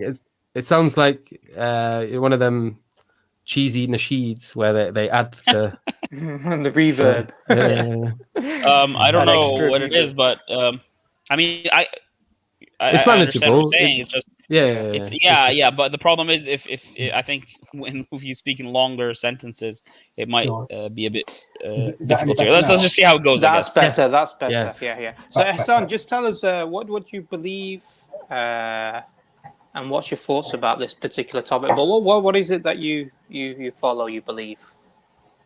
Okay. I'm an atheist, and I think you talk about nihilism. I would say that to be an atheist, you have to accept like a soft degree of nihilism in that there is no external meaning to your life. There is no external appointed goal or direction you have to follow. It is one that you should choose, one you choose for yourself. So in that way, it's totally subjective. We all have our different goals, different intentions in life, and for that purpose, one person's choice of what they wish to do with their life may seem pointless or meaningless to somebody else, but then the opposite view could seem meaningless and pointless to somebody else. So I would think that spending my whole life in religious devotion, I would see, would be a waste of my life. whereas you would probably see it differently. Yeah. So Ihsaan, there's a number of ways that we can address this. One of the ways would be probably is how do you believe your life is meaningful? Yes, I do. Yeah. Okay. I think I've given myself. In what way do you see your life is meaningful? Meaningful in that I enjoy life. I enjoy family. I've got a responsible job that improves people's lives if I do it well. Right. So yeah, this gives me meaning in that respect. Okay. So in terms of, let's say, for example, if you're doing an action, what job do you do? Sorry. A doctor. Right. So let's say you've got a patient and you do something and it helps the patient out. You would probably gather some sort of meaning from that. You'd feel that's a meaningful action. I've helped this person. I feel like I've done something beneficial. Yeah. Does that meaning go beyond that person's life? Meaning that you've helped that person and then that person dies, or is it just within the time frame of that person's life, the act being meaningful? Well, it's within that time frame, and then if they've got family and friends, then it will obviously impact on them, and if the wider community with people being happier if we all help each other in that regard. Yeah. So in essence, you're saying that an act is meaningful when it helps somebody out, and even if that person dies, it still maintains meaning, meaningful, if it affects other people. Yeah. Not necessarily. Even just beyond an example, not necessarily, because I'd say even if it brings only a personal happiness, a personal improvement, like doing more exercise for something, then that's a meaningful act. It doesn't have to impact on anybody else. But what I'm saying is it's only meaningful based on the person's temporary life, isn't it? After that, it's not meaningful. Does it not? Yeah. Well, once we all die, on the end of it, does it not? Matters. So the analogy I would make. Once the human race disappears, then there's nothing else, meaningful. Yeah, and I think that's the issue. Can I make an analogy? Yeah, just really quickly. And then I'll bring Yusuf in. So in essence, what you're saying is that on a fundamental level, the meaning only exists temporarily for humanity, and then outside of humanity, once humanity ends, whatever in distant future, then ultimately those actions that we did perform on a foundational level were meaningless. I wouldn't say they were meaningless because they had a meaning, but they had a temporal meaning. So there is no meaning beyond that point. Yeah. Right. Yeah, so and I think Yusuf wanted to come in. Yeah. So this is where the analogy really helps. So, do you play games? Yeah, I'll play some games. Yeah. What games do you play? Flight simulation games mainly. Did you ever play anything like Skyrim or anything like these epic adventure ones? Or? Yeah, I played when I was younger. Yeah, I used to play a lot more computer games. Yeah. Now, for me, insofar as you sort of move towards this, and again, this isn't an argument either way. It's just we're talking about necessary consequences of a particular worldview here. Now, if you move towards an atheistic one where you sort of you lack belief in God, you're more convinced of the idea that the underpinning of reality is a sort of there's no consciousness at bottom, that it is fundamentally just dead matter interacting with each other in whatever way it does, and this gives rise to the illusion of consciousness, or to this an illusion of self within certain parts of the cosmos, and they experience what we understand as the conscious experience. When you have all of this, it becomes very much like a computer game. Now, with Skyrim, one thing that I used to see is when I would play it, I would get this overwhelming sense of meaning, especially when I was younger. When I was a teenager, I was much more naive. I was younger, and I could forget the world. I could become ingrained in this, and I could become the Dragonborn. Like I was him. I was out there battling dragons. I had my sick armor. I was a level 100 this, blah, blah, blah, blah, blah. And it felt so meaningful when I was going through it. It felt amazing. Like I can't describe the experiences that I had as a younger person playing these games. Even like when I was a lot younger playing Sonic and things like that. And these are like really poor quality games compared to the things you get now. But I would get this severe sense of meaning. Now in hindsight, that is as time has gone on and that experience sort of becomes distant, what I end up having is this realization that I wasn't, that meaning was an illusion. It was that, that it was, as you say, it was temporal. And once it loses its meaning, once you gain consciousness of what it was that you were actually doing, that it was ultimately pointless, that it robs it of meaning. That what it is you come to the realization that the whole thing was pointless, that it didn't matter. Not necessarily. No. It depends if it gave you pleasure at the time. And if it brought you pleasure, it could have brought some happiness. So but it also brings melancholy after. Not all the time. It depends what it is. We all have different hobbies. If you imagine I enjoy a game of darts, then when that game of darts is over, nothing has changed in the world, but I've enjoyed that half an hour of playing darts, and I feel happier for it afterwards. So. Darts is somewhat like, so I chose Skyrim specifically because you've got this whole narrative, this life. You are the center of this universe almost. You're the Dragonborn. You've got this epic thing, and in that moment you're experiencing it's a distraction. So even if it's temporary distraction, if it brings some happiness, even if you know it's going to end, then that has a value and a meaning in itself. See, I disagree. So for me, even that happiness, it was short-lived, and it was just me being naive. Okay. It was me being engrossed in a fantasy. Maybe if I give an example or something, I don't know what your favorite food is, but I absolutely love a lasagna, and I like a chocolate cheesecake as a dessert. So I know that's temporary. That will eventually rot. But I say it's temporary. I will enjoy it. I know it will come out the other end as something completely different in a couple of days' time, but it will give me that temporary pleasure. And even if we know something will end, so I enjoy driving my car. I know my car will end up on a scrap heap one day, but its purpose in life isn't to end up on a scrap heap, and I will enjoy it while I've got it. Yeah, see. Even then, I still see it as this illusion, and you can live in it and you can enjoy it for the moment, but any sort of consciousness on the actual experience of it, in hindsight as well, for me personally anyway, I get this deep sense of melancholy for it.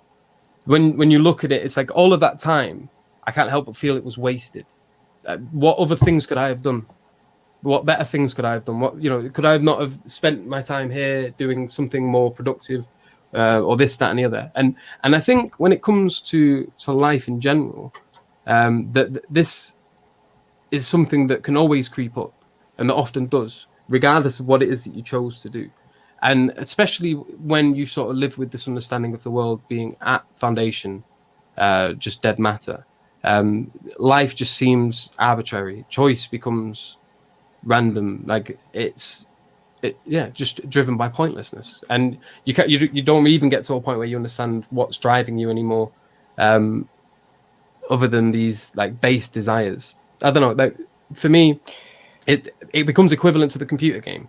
Life becomes meaningless in its totality, and it robs any pleasure that you can have from these miniature experiences or these minute experiences.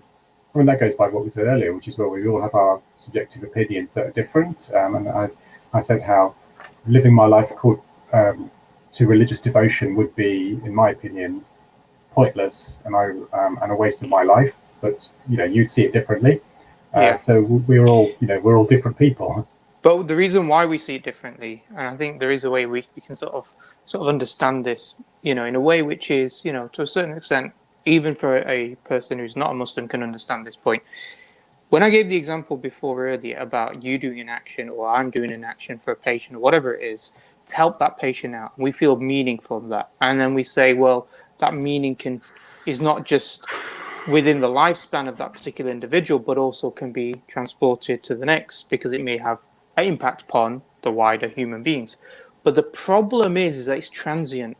Now, when a Muslim does an action, whether that's helping another person out whether that is, any relationships that they perform in their life, they believe that it is not transient. It doesn't have an ultimate foundation of it being meaningless in the grand scheme of things, yeah.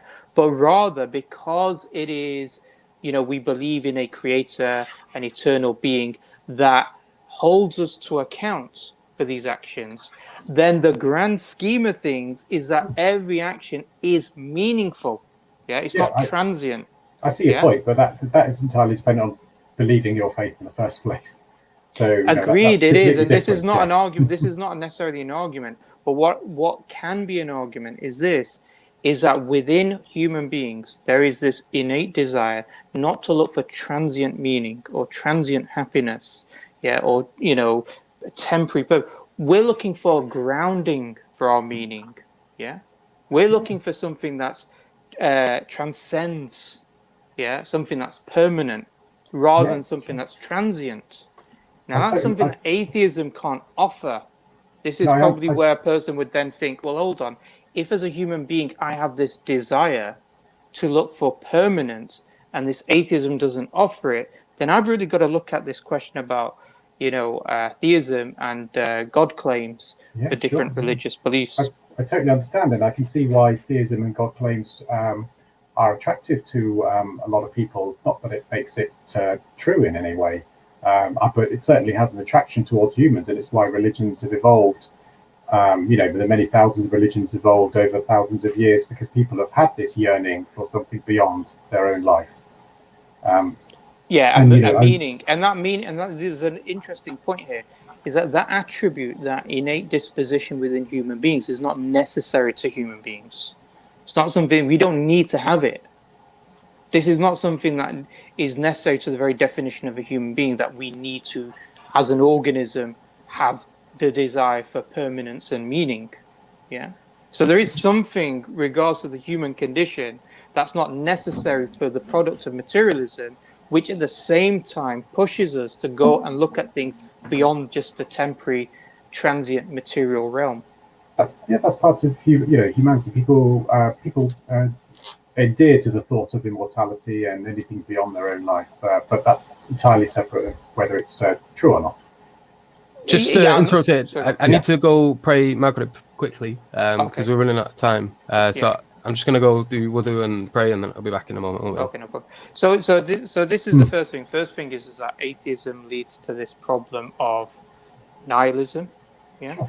The second problem is regards to the ability to make moral choices. So I assume, as a doctor, you did your Hippocratic oath. Yeah. And can I just say, I was just coming back. We talk about nihilism before we move on to morality and stuff. And you talk about atheism. I mean, one of the example I gave is, if you imagine that you're lost in a cave, and the theist is somebody who is absolutely certain that they will be rescued, and they're happy and positive from that, whereas the atheist is somebody who isn't sure they'll be rescued from the cave, and they can be a bit depressed by that. So theists to be happy, but none of that means that you actually will be rescued from the cave, because that's entirely separate from your outlook. Yeah, but I don't think that's necessarily analogous in this example. Okay. I think the analogy would be is that if you as a doctor were going to provide a particular treatment, let's say a particular diet, you'd provide a diet that's in accordance to the usefulness of the human body. Yeah, you'd have given the proteins, the fiber, the fats, the carbohydrates, the vitamins and minerals, etc. Yeah. So in the same way, if you're going to have a system that you're going to live by, you're going to live by a system that's in accordance to the human nature. Now, that human nature doesn't want to seek out transient, temporary actions. It wants to have meaningful purpose. So the system has to be meaningful and purposeful. This is why at the beginning of the show we were talking about Friedrich Nietzsche, and how Friedrich Nietzsche, he was talking about mythology, the need for a mythology. Yeah. Now he's recognizing this. Yeah. Now just be very clear, son. When he's talking about mythology, he's not talking about necessarily fiction. Yeah, he's talking about something that's transcendental. Yeah, something that just goes beyond just simply the mundane, or just simply, it talks about a meta narrative, meaning the overall narrative, how human beings are, in order to ground meaning. Yeah. I mean, so this is the problem with atheism. So it's not just about it makes a person happy because they're theist. It's rather atheism contradicts human nature. Yeah, I mean, so this is why humanity has brought up all these religions and beliefs over time, because they're out of humanity's goal to search for that. But obviously, it depends on whether you would believe in that or not. And the yearning for this kind of external meaning, external meaning or anything that's beyond life is very attractive. And I can understand why religions and all these factors have grown up like that. But as I say, none of that's to do with any truth claim. And for somebody who isn't convinced, then once you are not convinced that there is an afterlife, or then you look for what meaning you can provide here and what you can leave as a legacy for, say, after you've died, whether that is some an invention that people will use after you, or some legacy that will leave behind that makes people's lives better after you've died. But Ihsaan, the problem here is that what you've given up, and then what you're trying to replace it with, isn't sufficient. And I'll tell you why. Because nihilism doesn't just result in the fact that there's no grand purpose in life. You have something called moral nihilism. You have epistemic nihilism. Yeah, you're giving up not just the desire for permanency in your actions, but you're giving up the ability to know truth, to be moral, to even have that desire to do something that's objectively moral. So that desire to want to pass on to the next generation. Anyway, but what's that? Sorry? There's no such thing as objectively moral, in my opinion. Do you want to be moral? Would you like to? Do you like to see yourself as a moral agent? I strive to be as moral as I can. Yes, right, I definitely do. I mean, there's no outside moral, and when you talk about theistic morality, I think if you're doing something because you want to be rewarded in the afterlife or avoid hell, then I wouldn't say that's moral, because you're not doing it for its intrinsic value. You're doing that for reward and avoiding punishment. But just really quickly, what heaven and hell does is it creates permanency in terms of the nature of your actions has implications, and it's not just a transient implication, because if it's transient, then you lose that aspect of meaning and purpose and the significance of your actions. So that's what heaven and hell gives us. It's just a control mechanism. That's what heaven. No, it's not control. It's about the fact that it gives us meaning and purpose. That relationship we have when we help a patient out. Yeah, no, we're not like Dr. Harold Shipman type thing. Yeah, we're not giving him out loads of morphine, because we see a permanence in our actions. That there is a moral value that's grounded in the Creator, Allah Subhanahu wa Taala, and that's manifested in these things. I can do all that without That's the first thing. The second thing is that if you're going to give up objective moral values, and you're going to say, well, there is no moral values, but at the same time you don't desire to be subjectively moral. You desire to say, no, I believe that this is the moral actions to perform, isn't it? You're not saying, no, I'm just going to not torture babies today because subjectively I don't feel like doing it, but tomorrow, who knows? Yeah, you're thinking, well, I have this desire to be a moral agent. That means that when I perform a moral action, I perceive it as being objective. And again, you're giving this up. It's not just like you're giving up, general purpose, but you're now giving up morality itself. You fall into moral nihilism. There's enough. Without a God, there's enough morality that I can do. I mean, I'm a humanist as well, so that's a philosophy to look for improving the maximum well-being of humanity. So that's a philosophy in the same way a religious philosophy is. And you can say that if you take a religion and the religion says do this, don't do that, you can still choose to ignore that religion. So it's just another moral framework. It's not Can I intervene for a second, Ihsaan? I think the problem here is not that we think you're a bad person or that you don't have morality. The problem is grounding morality on your worldview. That's really the issue. So it's a problem for us of inconsistency. If you're going to say right now that all morality is subjective, and that if you're going to follow certain implications of your worldview, obviously I don't know what your worldview is, but it seems through the way you're talking about subjective morality, about objective meaning, and how like existentialism, how we create our own meaning. It seems like that you're a kind of atheist that I think would these questions would be applicable to. So I think it's not a question of whether you're a good person or not. It's a question of how we ground these moral values on a worldview that precludes them, right? So it precludes the objectivity of, for example, what I was talking to about with the previous caller, that torturing babies for fun is objectively wrong, regardless of situation. There's no situation, regardless of circumstance, it's always going to be wrong, right? So we all know that, and we know that the atheist, along with us, is going to act upon that. So this is not a question of pragmatism here. It is a question of whether that fact is consistent with your metaphysics, with your view of reality, that there is this moral fact that exists out there. Exactly. So I think you want to say that it's just more than a subjective opinion that you have in your mind that torturing babies for fun is wrong. I think you want to say it's a bit more than that. Yeah, I can, but I can because I can recognize sentient beings and sentient creatures, and I know other creatures can feel pain and they have emotions, and so from that. But you could have somebody, a serial killer or something, and if you say to them, is torturing babies wrong, and they will say, "Oh, I'm not sure." So that's it doesn't apply to everybody. Not everybody will agree with you. Yeah, I'm not saying everybody would agree with me. And that's the issue is, despite the fact that not everybody would agree with you, you want to say that it's objectively wrong regardless of circumstance, regardless of a person's subjective opinion. It's mind independent, regardless of it is a fact that torturing is wrong. You can ask a Muslim, a Christian, a American Indian, Aboriginal, whether they would say it's wrong to torture babies, and I'm sure all of them would say it's wrong. So it goes. So is it objective or is it Is it objective or is it subjective?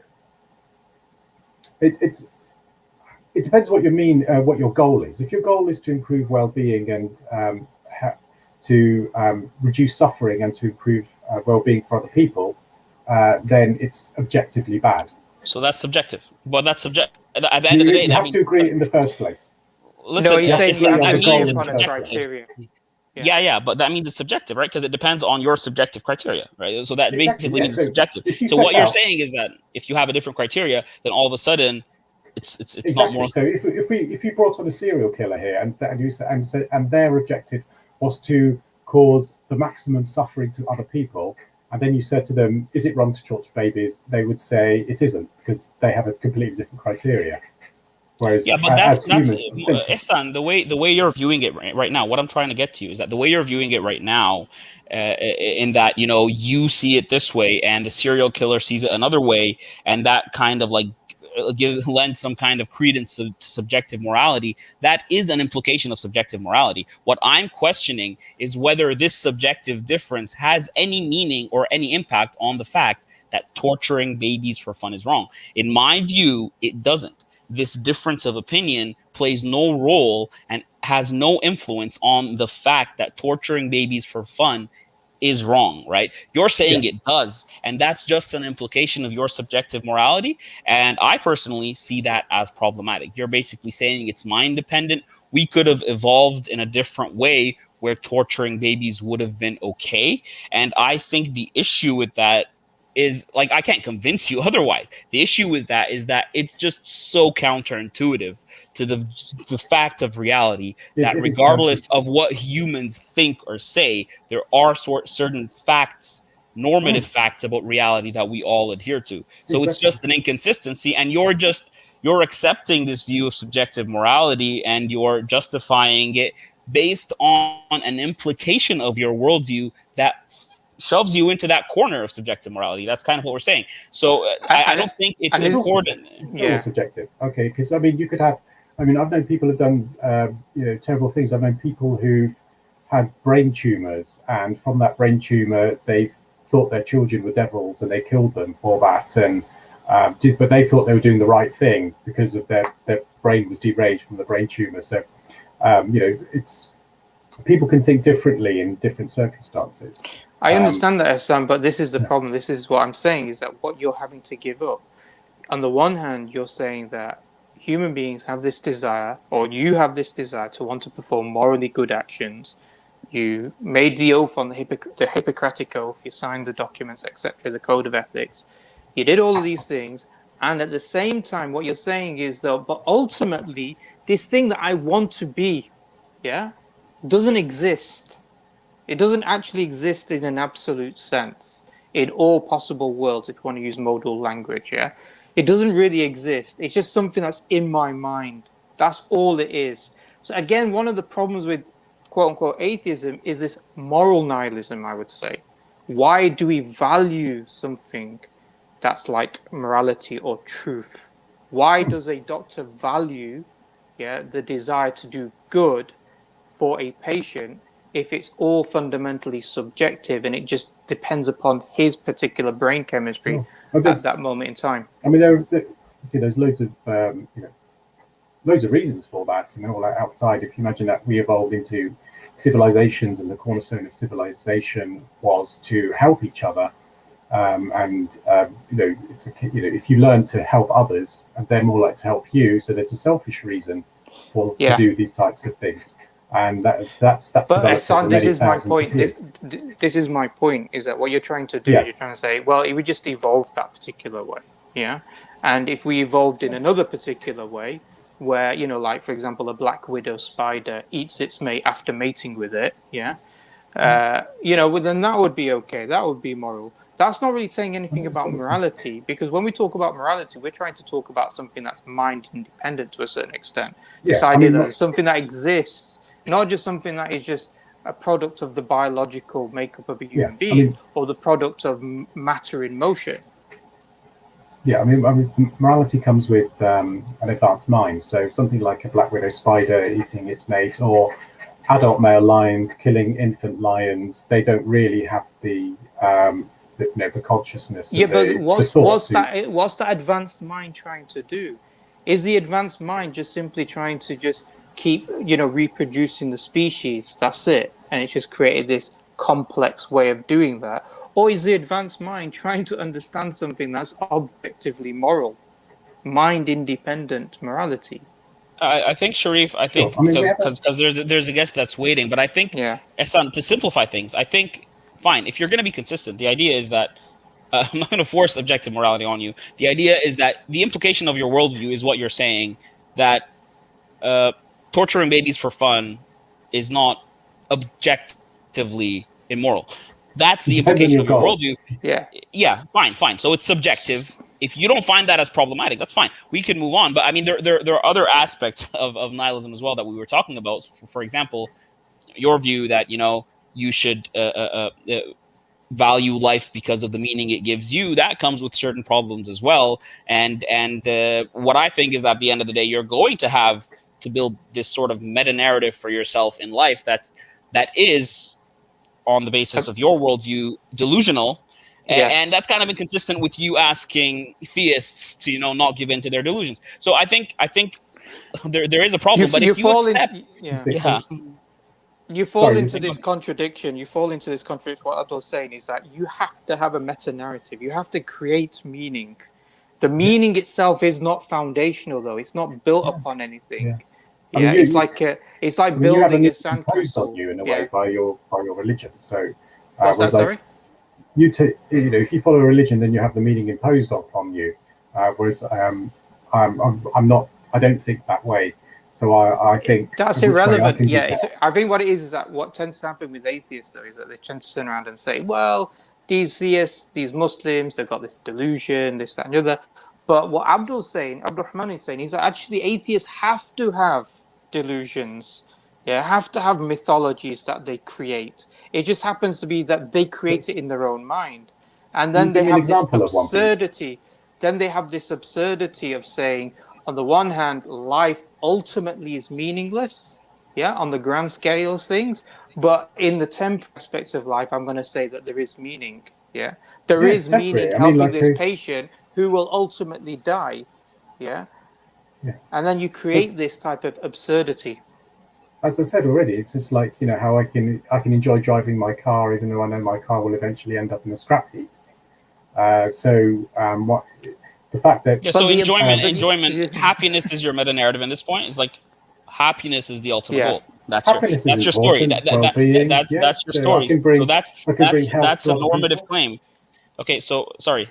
I want to say that's not a claim that is descriptive of physical reality. That's just a description of your experience. What I'm saying is that, is there a way for you to ground that meta narrative or that story or that ultimate goal in this descriptive reality, so that you could, like, you know, justify it in a way that wouldn't make you inconsistent when you ask theists to justify their stories about reality and their ultimate goals? Yeah, I'm just trying to you gave the analogy of the person in you gave the analogy of the person in the cave who's lost, and one person, he feels happy that, you know, God will save him. Another person who's saying, being realistic, and say, well, he's just being happy. But what you're doing is you're doing the same thing. You're being that person in the cave and saying, well, because it makes me happy to drive a nice car, then I'll do that. This is what we mean by the fact that you're both you're both on the equivalent plane. You're just holding on to a delusion that you know is a delusion. Theists believe rationally that there is a creator. You believe, there's a difference between the two. That's separate from whether it's true or not. So yeah, that's right. But you believe that happiness matters. Yeah, we believe it. That's we a believe it's subjective opinion. rational. Somebody might not think that as well. Yeah, but but that's what the point is, that you have to be in this happy delusion of saying happiness matters to you.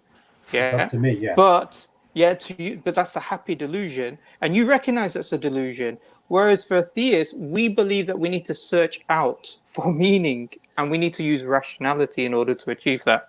Yeah, and there's another problem as well. So, like, if happiness is all that matters when it comes to like dire situations, so like Viktor Frankl, he was a great example of this. There wasn't really much to be happy about in Auschwitz. Like, there weren't many things going for them, and if happiness is what it's all about, then what you end up as is one of the people in Auschwitz. Basically, he describes this person just gives up. He just lies down and refuses to eat, and he smokes his last cigarette, and the guards come over and they start kicking him in that, and he just basically wastes away on this floor and dies. He gives up. Why? Because this notion, happiness is what's matter, and if you don't have happiness, then life isn't worth living anymore. Whereas he found that this wasn't the case for everyone. If you look at people who are campaigning for euthanasia, they don't want to spend the rest of their life just in pain. Yeah. They would rather die. So that's a different discussion when you talk about nihilism. If you see death as an escape from constant pain, I can sympathise with that. So Ihsaan, you've got, existential nihilism, this idea that ultimately your life doesn't have meaning under an atheist paradigm. Moral nihilism, that everything's subjective in terms of, it's just about one person who may differ to another person, even though we want to ground the morality. Just moral nihilism is more than that. Moral nihilism is, it's not just that it's subjective, but that all moral claims are necessarily wrong. So whether you say murdering someone is, if you say murdering someone is wrong, if you say murdering someone is wrong, that would be factually incorrect. And if you say murdering someone is right, that would also be wrong or factually incorrect. And they compare, so they compare moral discourse to like discourse on like phlogiston. So the period of time when there was scientists meaningfully talking about phlogiston this, phlogiston that. And then, insofar as they thought it was, but it was it was an error. Hence the name that ends up getting given to it is error theory. And so they see moral discourse in the same way.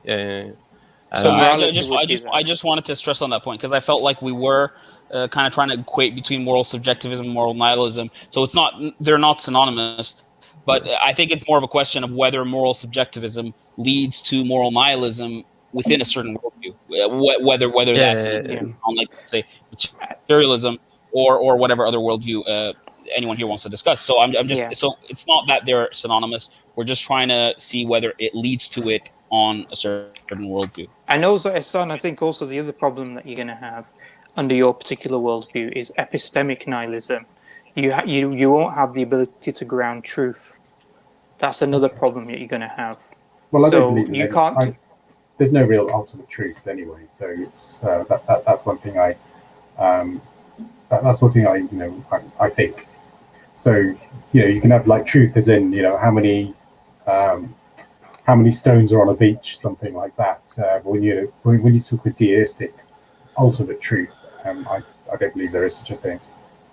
Yeah, but what I mean, in essence, when I'm saying that you won't be able to even ground truth, I'm not talking about what's the true purpose of the universe.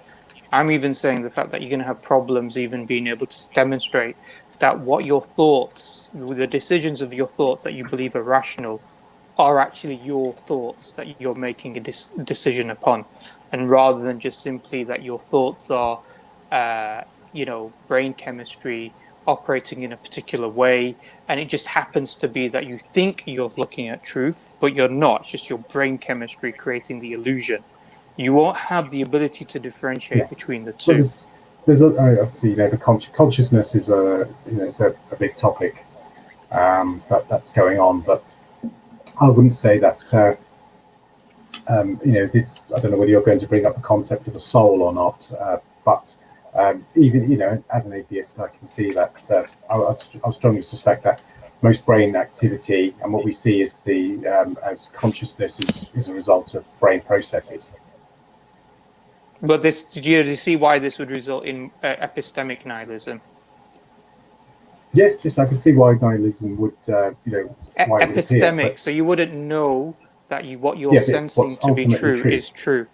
Yes. So therefore, I would know, but neither would you know anyway. So then that would be self-refutation of even saying that consciousness is created by brain states as well, because that's what you're trying to understand is true. I mean, I've got my senses, you would even refute and I can get an idea, but I can never be absolutely certain that my senses not are telling absolutely me certain. Yeah. No. And we're not saying neither can anybody else. I'm not saying you need to be, Ihsaan, I'm not saying you need to be absolutely certain. I'm saying you can't ground rationality at all. As an atheist under a materialistic paradigm that believes that consciousness is just simply brain states and brain states are just unconscious matter in motion, then you could not ground any rational truth, even that particular rational truth. You result in an epistemic nihilism.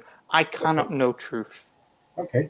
I can never be absolutely certain that's true. But that's not absolutely certain. I'm not saying you can be, look, somebody can turn around and say, well, I'm 99%. I'm saying you can't even be 99%. You cannot say anything about truth. Neither can anybody else. Even its probability. Neither can that's on your worldview, Ihsaan. That's an inconsistency within your worldview. So we're saying of everything then. No. So Sharif isn't talking. Sharif isn't talking about certainty. He's talking about the ability to know anything at all. So we can be fallibilists about knowledge in the sense that we don't have to be certain about something to know it. What Sharif is telling you is that this physicalist account you gave of consciousness leads to the idea of epistemic nihilism because you cannot know anything at all.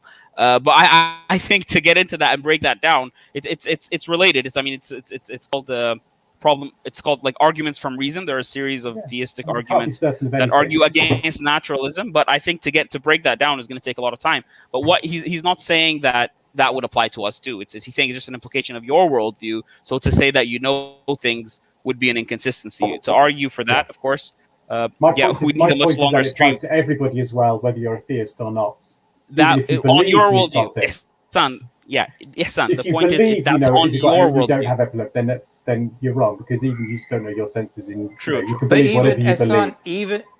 Ihsaan, even that's a knowledge claim to say that even on X, Y, Z, I believe you cannot know truth either. That's still a knowledge claim. See, that's the problem. The problem is that epistemic nihilism means that you can't make any claims. Yeah, you can't even turn around and say, well, theists are being X. Yeah, you can't even say these types of things because there's no grounding for anything. Because all you are is just simply matter in motion. Yeah, your thoughts are not you're not making choice. when you make a diagnosis, do you make a diagnosis because you outweigh the evidence? Or are you making a diagnosis because the brain chemistry just happened to be causative of a particular thought? And that brain chemistry was a result of the initial conditions at the Big Bang, and the laws of nature. When I make a diagnosis, I weigh up the knowledge that's in my head with the information that's given to me by my senses. So it's not certain, but it goes by a probability. And you could say, yes, you could have somebody who's absolutely 100% certain that they speak to trees, and you can't judge them, and they will say they have absolute truth that they can talk to trees. But we're not saying absolute truth. We're not saying absolute truth. I'm saying that for you to make a decision, a diagnosis, you have to weigh up, evidence that exists out there. Exactly. What's not happening? I can never be certain. I've got diagnoses wrong. Not about certain. Not about certain. It's not about certainty. I'm saying the ability to make any weighing up decision process, whether that's or probabilistic analysis. I'm saying you can't even do that under your worldview, because under your worldview, you have to say that it's not me making a choice between the evidence. It's because of my brain chemistry. My brain chemistry is because of the initial conditions and the physical laws at the moment of the Big Bang, or just after Planck's time at the Big Bang. That's what caused you to make your decisions of the diagnosis at that moment in time, not because you believed it to be true. I can make decisions based on the evidence that's presented to me. And that can be without, it doesn't necessarily have, it's not certain, but it's not 50-50. I can make judgments that go towards a particular way or go away from a certain way based on the overall evidence. So Ihsaan, in order for you to say that, you have to leave a materialistic, atheistic perspective, or at least a materialistic, physicalist account of the brain and the mind. You have to leave that. Think so, no. Yeah, I think we're going in circles because first of all, I think Sharif is right. I think Ihsaan, you're just misunderstanding him, or you're not understanding him, because even someone in the chat said that Sharif is assuming a correspondence theory of mind. He isn't. A correspondence theory of truth. He isn't. This is more about the you're getting into the metaphysical implications of a certain ontology. It's not about. So what we would say is that the correspondence theory of mind, or even like any kind of like reliabilist account of truth, this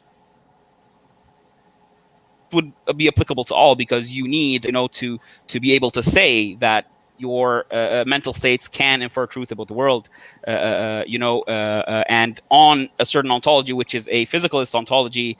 There are problems with that if you deny mental causation. If you allow for mental causation, that's a different story. But I think that this will be more relevant to our next stream, which is on consciousness. So, Ihsaan, it was nice having you on. Please come again. And thank you very much. Take care, Ihsaan. Bye-bye.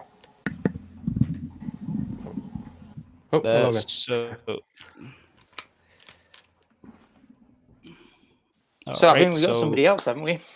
Yeah, we have Nathan. Oh, hey. Hi, Nathan. I just chilled out. I want to say hi to Yusuf.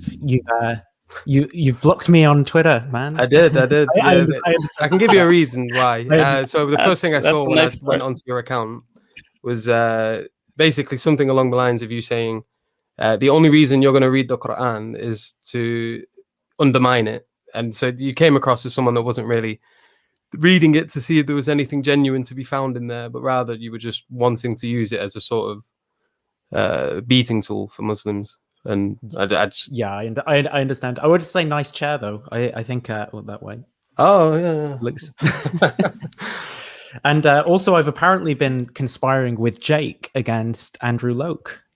I don't know if he saw those screenshots where I've never spoke to Jake before in my life. But Andrew Loke said that we have been conspiring together to like join forces against combine our like subscribers as something against his reputation or something. And where's that?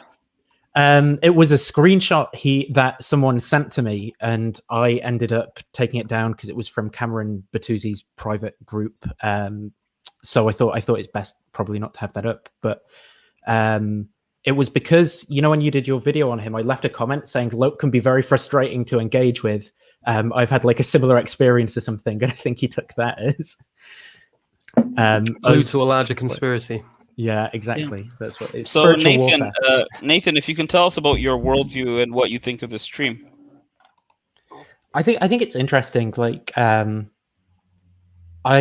prefer the atmosphere. I was just watching this for the first time, listening while I was doing the dishes. I think I prefer the atmosphere in this stream to like the Hamza's Day atmosphere. I think that can feel more combative, but perhaps inevitably, whenever people are discussing beliefs that are really important and there's like these fundamental clashes in opinion on these things, it can sometimes get a bit heated. But I think this is a better kind of vibe from my point of view. I think I've disagreed with, even though I'm not a Muslim, so I don't have like the same metaphysics as you guys. I think I've probably disagreed more with most of the guests that you've had on, as far as I've been listening. Though I'd probably, I was thinking earlier, and maybe it's just because I don't have like a religious worldview behind me anymore, where I sort of feel compelled to bring people over to what I think. But sometimes if I'm speaking to Christians, say, and they don't have a very sophisticated view of the world, I'd try and push them towards like a view of Christianity that I view as more like morally palatable than a sort of fundamentalist version, rather than trying to convince them to abandon Christianity completely.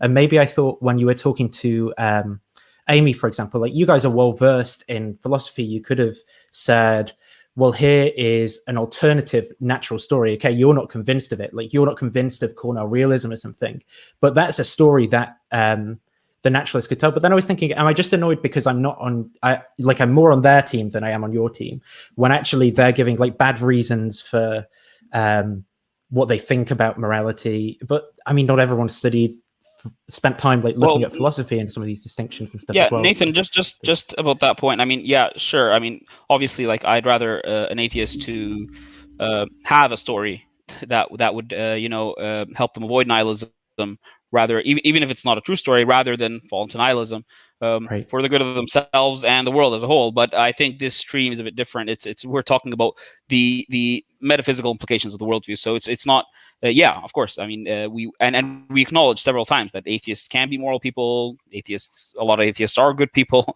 and so we're more concerned meaning and things as well. Yeah. So we're more concerned with the metaphysical implications of this, and I think again, atheists can have meaning. I'm not one of those people who say that as an atheist you have to face the fact that you don't have meaning. I think this is just about the implications of whatever ontology you have as a commitment. So so I guess a good place to start would be just to ask. So you went from Christianity to atheism or agnosticism? Yeah, no, I mean, perhaps there was there's certainly times where I'd say I'm more convinced of a sort of reductive naturalist story than I am of a religious one. But I don't think I've ever really been committed to the proposition that no gods exist or something like that. I think it's always been in print. Like I can't see any contradiction there or some reason why it couldn't. It's always been like a credence thing, I suppose. Okay. So you're not a atheist proper. You're more leaning towards agnosticism, although you're still sort of playing with the idea, maybe. Or I mean, my positions. I don't fully. I couldn't fully like categorize what it is that I believe. I maybe like local agnosticism, if you go with the definitions given by Paul Draper in the Stanford Encyclopedia page, which is the idea that with respect to my own beliefs, I'm sort of withholding assent because I'm not saying like for or against, but that's not really a statement about the way the world is. So yeah, but I mean, agnostic is probably best for other people to. So we're on like a common, okay. Yeah. And so can I ask, how did you deal, or how did you experience that transition going from, say, Christianity to this agnosticism? Did you ever feel any sort of nihilistic tendencies, or this notion of life being meaningless or purposeless, or that any sort of narrative that you try to replace religion with being some sort of act, like basically it becomes impossible?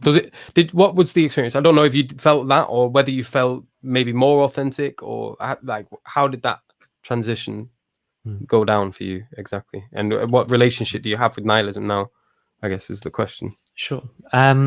So I suppose my own psychology is relatively interesting from this point of view, because I'm someone who's always suffered with depression. And so, I mean, a lot of, I don't know how heavily, I don't watch too much Muslim apologetics, so I couldn't say, but a lot of Christian apologetics at least focuses on the idea that if you become a Christian, it can, it'll have answers to a lot of these questions. So that'll help you deal with a lot of these kind of psychological issues to do with not being able to make sense of the world and the way reality is and stuff. And certainly that was the way Christianity was sold to me when I came in. I think though, I developed an overly simplistic story about the way reality is that committed me to a kind of story to do with spiritual warfare and stuff like that, which wasn't actually able to fully deal with my psychological reality. So when I came out, I think I was able to engage with some of the causes of some of my feelings a bit more honestly. But that's not to say it's been a wholly positive experience, because I also think, and this is a thought I've been having more recently, that the idea of or certain religious beliefs that I have that would sit in my web of beliefs motivated me to act in a way that I wouldn't act without those religious beliefs. So the other day, for example, as I was going into ASDA, I'd been watching some documentaries about a guy called Albert Schweitzer, for example, and I was kind of thinking, well, how would I act if a God existed? And then there was a homeless guy outside, and I had like a conversation with him, and then I was like, well, can I get you any food? And so I got him some biscuits and some cans of Coke, which is what he'd asked for. And I thought I wouldn't have acted that way normally. There's normally someone begging outside, and I'd normally go past. But I think the way that I've acted, I'd rather be that kind of person, even if I can't justify those sorts of religious beliefs. So I do think that a religious framework can lead to actions that I would say are better or motivate in that direction. But I also don't think it guarantees better psychological well-being or the ability to deal with things like anxiety or depression. But that, I can't generalize from my experience either to everyone else, I guess. No. Yeah, well, so you can get, for example, an anxiety that is drawn out of theism as well, like fear of punishment, things like that, or fear of becoming a disbeliever. These sort of things are things that can occur. So it's understandable. So with so this notion that, like you said, you went and you gave someone something, you were associating that to your web of beliefs that included religious beliefs and not to your atheistic ones. So is there a reason you sort of are willing to say that the reason you gave him something rather than nothing and ignoring him and leaving? Why do you associate that with your religious belief or whatever? I'm guessing you're referring to it in sort of a remnant way, like it's what remains there from when you were religious. Yeah, I don't know. Maybe what remains from when I'm religious is accurate. It's sort of like, I suppose, a religious attitude towards life makes me personally more considerate of the other. And I mean, this is going to be difficult as well. I don't know a lot about Islam, but certainly my idea of religious belief is heavily influenced by Christianity.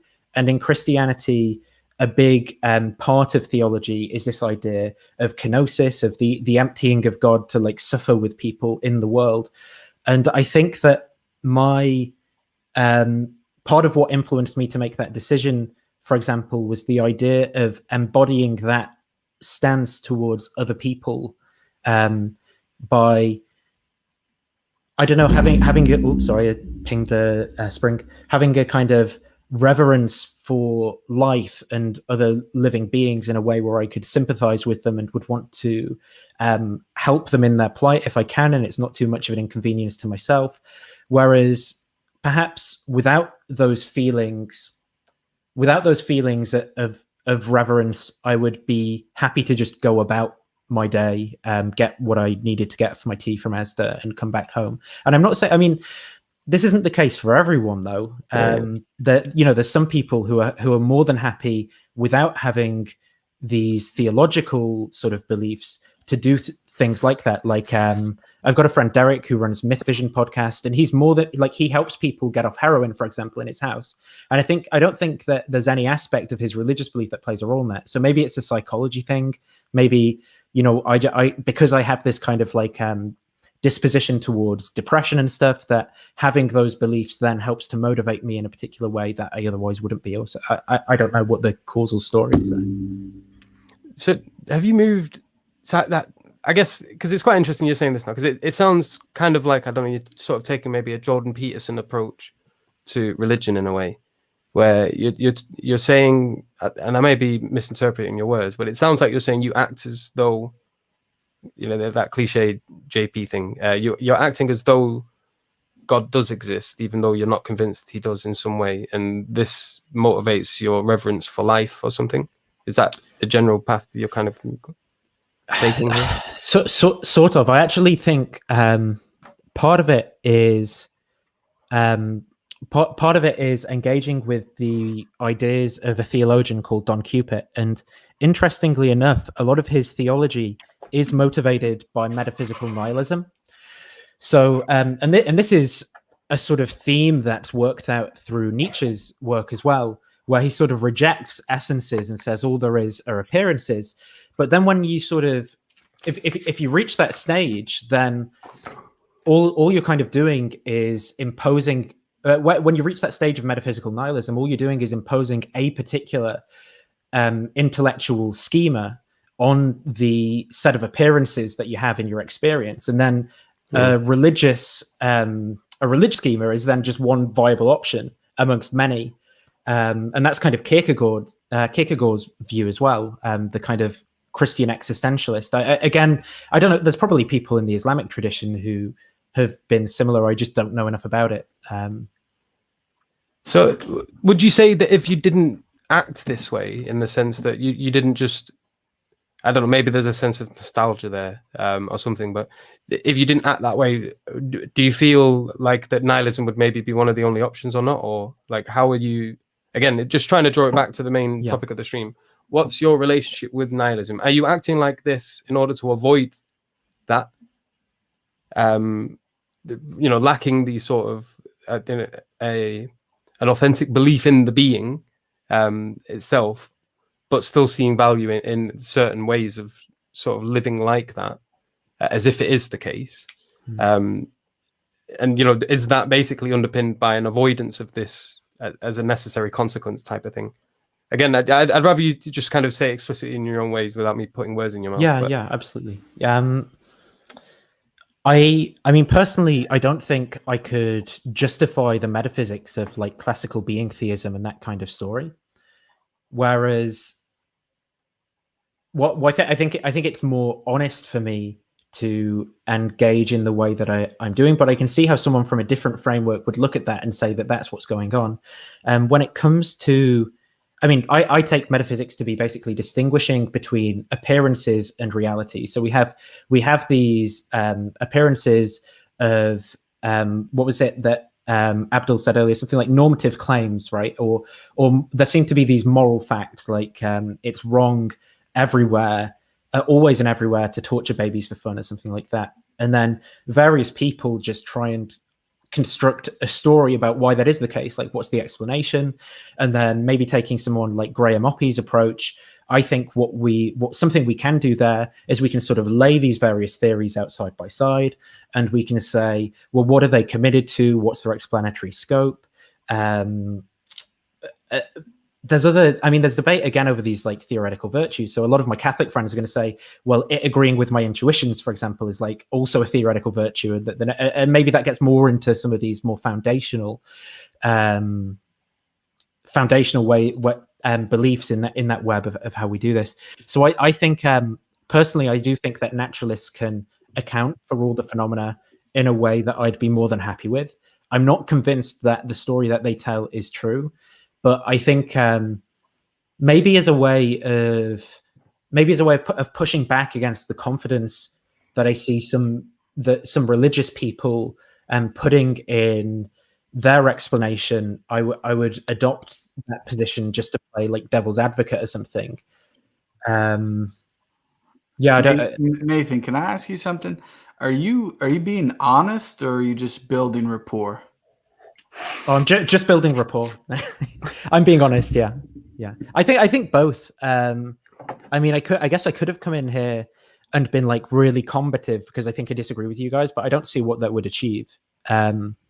So I am telling you things that are true to my experience and I genuinely believe, but I'm also doing it in a way which I think is more fruitful and productive, rather than just being like, I think you guys are wrong. Something, I don't know. Yeah, I mean, it's just a little bit troubling because when you say some of the things you said, it's kind of hard to know when you're being serious or not. Do you mean with respect to me reviewing the video that Doug did? I suppose I actually think I probably regret having done that now, but I think it was more for my audience, and I didn't think about how someone from that other perspective would view it, and that was short-sighted, I guess, from my point of view. Yeah, I think the biggest problem was, from the way I sort of, when I was looking at what was going on, was just that there was a lot of sort of assumptions about what was going on in the unseen part of people's hearts. Like, there was a lot of psychoanalysis sort of going on of Andalusian Project, or Asadullah. He was the brother that reviewed the video with me and Jake. And to be honest, if that was something that was going on with me, I could probably say that I'd have been quite annoyed about that as well. And so I think his sort of anger with regards to that, or annoyance at least. Yeah, I get it. I definitely get it. Because it was like you were sort of watching him talking and you were saying, oh, here he's doing this because of this, and here he's doing, but a lot of this was guesswork on your part. You don't have access to that part of his heart. You can't really say that with the confidence you were doing when you were going through it. It's a bit of a sort of side tangent. I guess it was relevant because obviously now we're talking here. Another thing that was a sort of an issue was the way that Pine Creek came across. So he came across as quite genuine in the EF Dawah video, and it was nice. Like, the Muslims were buzzing with the conversation. We all were. Like, I was watching it. I was familiar with Pine Creek prior to that, and I enjoyed watching his videos. Obviously, I'm fully aware we're on opposite sides of a fence.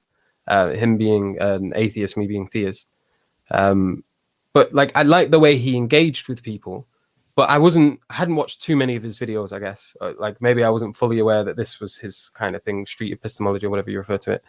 And then obviously that happened. He acted a particular way. And then when he was doing the video with you, it came across as completely different and like it was feigned, and as if he wasn't being authentic. And the reason I guess there was a bad reaction to that is because it felt authentic. And that was what sort of led to the nice feeling of watching that conversation. It was like, the reason this conversation feels nice is because this feels authentic.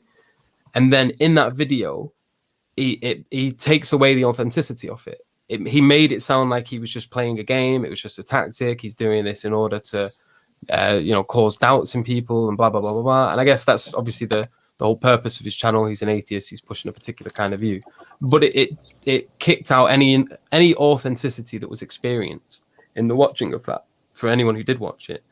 It was removed, and not only removed, it was sort of swapped with a deceitfulness.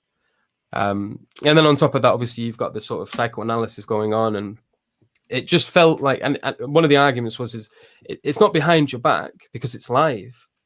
But like, for me, I feel as if even if it's live, it can still be considered somewhat backbiting if the person isn't present and they're not a part of that conversation. Whether it's live or not is beyond the point. If they're involved in the conversation and they can have a back and forth with you, that's one thing. When they're not, it becomes somewhat problematic. And I guess so that obviously Jake raising it there, it sort of leads us to this point now where we're having this back and forth. Obviously, the whole point of the discussion is about nihilism, your relationship to it now, to what degree you can sort of admit to nihilism as a sort of necessary consequence of a particular kind of atheism, specifically hard atheism, for example, rather than the agnostic. Well, I guess there's varying versions of agnosticism. So there's the ones who are not sure whether it's possible that they can come to a belief in God or not, or because of lack of exploration of the subject, or those who believe that it's just not possible to know, which is a completely separate thing. And so I guess you can say those who believe that it's not possible to know, that there is a degree of nihilism associated with that, rather than just a lack of willingness to sort of explore the subjects with the second, that being that they've not explored the subject, so they don't know. So we're trying to establish whether or not you agree with that as a conclusion. Like, if these are true, right, does nihilism follow from that? Now, obviously, along with that is this, I guess, the notion of to what degree you're being honest with us, to what degree you're doing what Pine Creek did in EF Tower. I'm getting a sense of sincerity, but I also got that with Pine Creek as well. So Nathan, you've just said that you are trying to be sincere. But what did you think then in terms of how Pine Creek came across? Was it EF Tower show that he was on? Yeah. So what do you think to that? Personally, I think the way he engaged, and I think you guys do agree to this part at least, was a fruitful way of having a conversation. As in, if you look at, I can't remember how long there is, but I think there's a couple of hours of discussion beforehand in that show. And if you look at people when they come in and just say, well, there is no objective morality, or here's my story and here's why you're wrong, that approach leads to conflict. And it's to say, this isn't to put it like on the theistic worldview and say that that's a consequence of that. It's the exact same on the atheist experience, because that's also their shtick, their go-to. So I think that the method that Doug employed, I don't think it was dishonest of him. I think it was just a tactic. It's kind of like I'm sure there's the equivalent in Islamic apologetics. Dean, or I don't know what the right terminology is, but in Christian apologetics, there's a book called Greg Kuchel's Tactics, where they talk about avoiding talking about the specific topics and just telling people that they're wrong, and more asking questions and leaving a stone in the non-believer's shoe and stuff like that. And I think that that's basically Doug's approach, because it's more effective. Now, he also has beliefs that are contrary to those in the Islamic worldview. And I suppose in the review, we could have been more charitable, right? And that's something that I regret. And I say, through the process of the last few weeks, I'd hope I'm a slightly better person now, in that I'm trying to move my channel a bit more away from doing that kind of thing and more to just focus on the content. And it was uncharitable of me to do that, even regardless of how much I think what I said was true or not. And I don't know that everything, as you're saying, I don't know his psychological states. I don't know everything about his background. So it's speculation on my part. So that's not the best way of engaging in discourse. And I guess I see that. But I do think that there is value in the kind of conversations that Doug had in the first place. But we should have perhaps dealt with it differently after the fact, and focused less on the psychology of the people involved.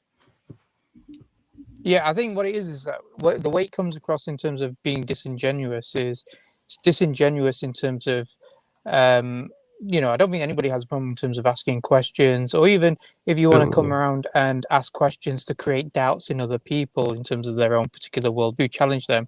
I think the disingenuousness was the fact that he was coming across as though he was agreeing, he was being agreeable, he could understand. And then later on, the way he spoke about it it's like, haha, look at these Muslims, how they're like Christians and Christian apologetics and how silly they are. That's how it came across. So it's like, this is what he had in his heart. This was his intention. And he was just doing it in order to sort of create some sort of clickbait video later on. Yeah, it felt like it moved to mockery rather than to like, hey, I like you guys, and then you go behind your back and then those guys are stupid kind of thing. Yeah, and I don't think that should be something that we should, necessarily defend, Nathan. So I'm quite surprised that you're saying Doug's doing, he's being genuine in this, that, and the other, when that doesn't come across as genuine. I think he is. I guess you would. have to get to know him and have more conversations. I mean, that like there's aspects of Doug's character and stuff that I disagree with, but I think in general he's a pretty honest guy who's trying to. Well, he's just trying to have fun, I think, with his channel, really. Now, that's not to say I'm always on board with everything he does or anything like that. Like, I think my channel has a slightly different slant where I enjoy interviewing philosophers and trying to. I suppose I'll have people on of different agreements where I want of different positions where I want to kind of bring out the best in them, even if I disagree. And I think Doug's channel is more about these conversations with people who have quite extreme worldviews to do with theism or other topics, and he's trying to reduce their confidence through having these conversations. But I think building rapport is a part of that. I think that's how. I mean, if you're in different tribal camps, it's how you get someone in that other camp to humanize you without just seeing you as this target for, like some argument that you've never heard of or something. And to make but I think building rapport, I don't think anybody's going to say building rapport is wrong. I think that's what trying to get people to like you is a normal, nice thing. But it's just when it becomes associated with a sense of mockery of that person. It's like I said in the earlier part of it, it sort of removes any authenticity. And there was a similar thing. So one of the things that Doug was doing, he mentioned, like at the beginning, he was like, "Oh, those pesky Christians that you had on before you, they're wrong." And you did a very like a little bit similar of a thing. You came on and you said, "Oh, I disagreed with all of the guests that you came on." And so when it becomes a bit like you're reading from a book, it loses its effect if we can see it. Right. And so it undermines the purpose of sort of using it at all, I guess, from that perspective. But, and then unfortunately, then we have to ask you the question, are you just building rapport, or are you being sincere? Or is this just something that you want to put on your YouTube channel and go, haha, look at these Muslims, and many of your audience probably won't come back and watch the full stream and therefore understand the context of the discussion that we've been having. Yeah. Don't forget, he mentioned that he's teaming up with me with Andrew Loke, so that seems like another building rapport approach. Yeah. Basically it ends up being counterproductive. Like the whole goal of these things was to sort of draw a closeness, but then it I guess creates a doubt in the people you're engaging with. Which and we wouldn't want to doubt you, Nathan, because like I said, you come across very respectful, you come across really nice on here,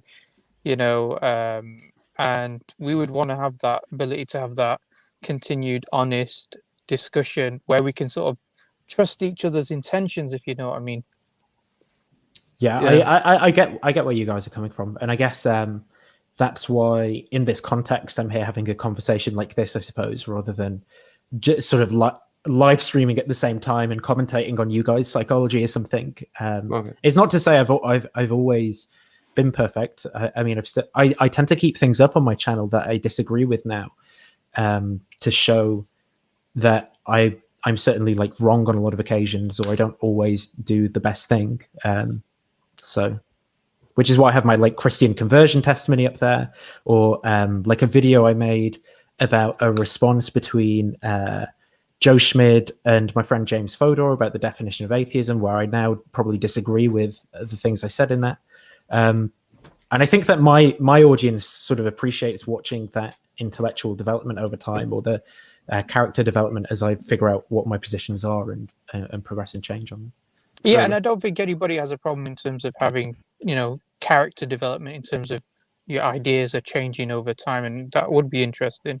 But I think the problem is that as soon as people doubt your honesty on streams, then that really puts into question everything that you do, even then your earlier videos, because it's like, well, is he just doing it for being honest, or is it just he's trying to say, I used to be a Christian, I converted, and then no, I'm no longer one. That was Cameron Battusi's theory with Andrew Loke in the screenshot. It was that I faked my deconversion story. And I mean, there if people, I mean, someone could rationally form that belief. I think I don't think it's true. It wouldn't be rational for me to believe it right now. I mean, but Nathan, how do we even know the screenshot exists? You could just be making it up. Well, yeah, I could. I could message it to you. I could provide it to you if you like. Okay, I would like to see it.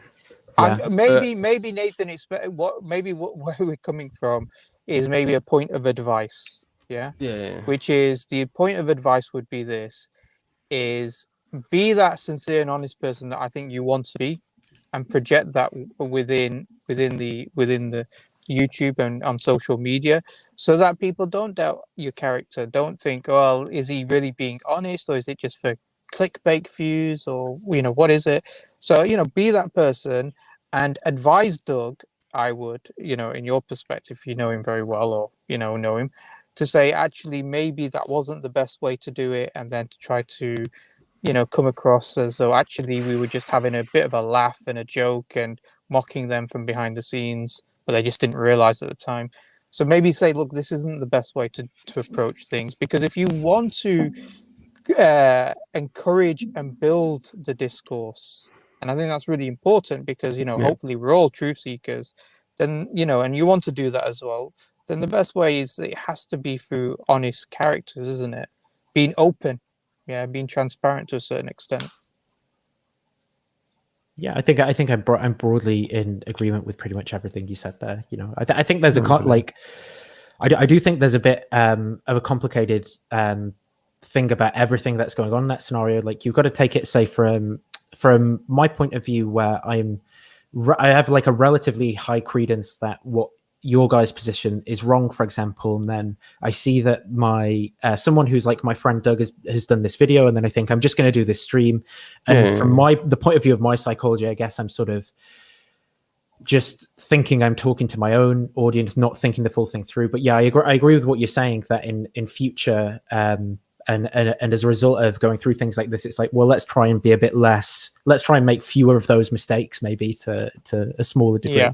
So to kind of bring it back to, obviously, I don't want it to go off on too much of a tangent on this particular conversation. So back to the idea of nihilism, just like a sort of, do you think that it's correct to say that atheism or this hard agnosticism lead to nihilism?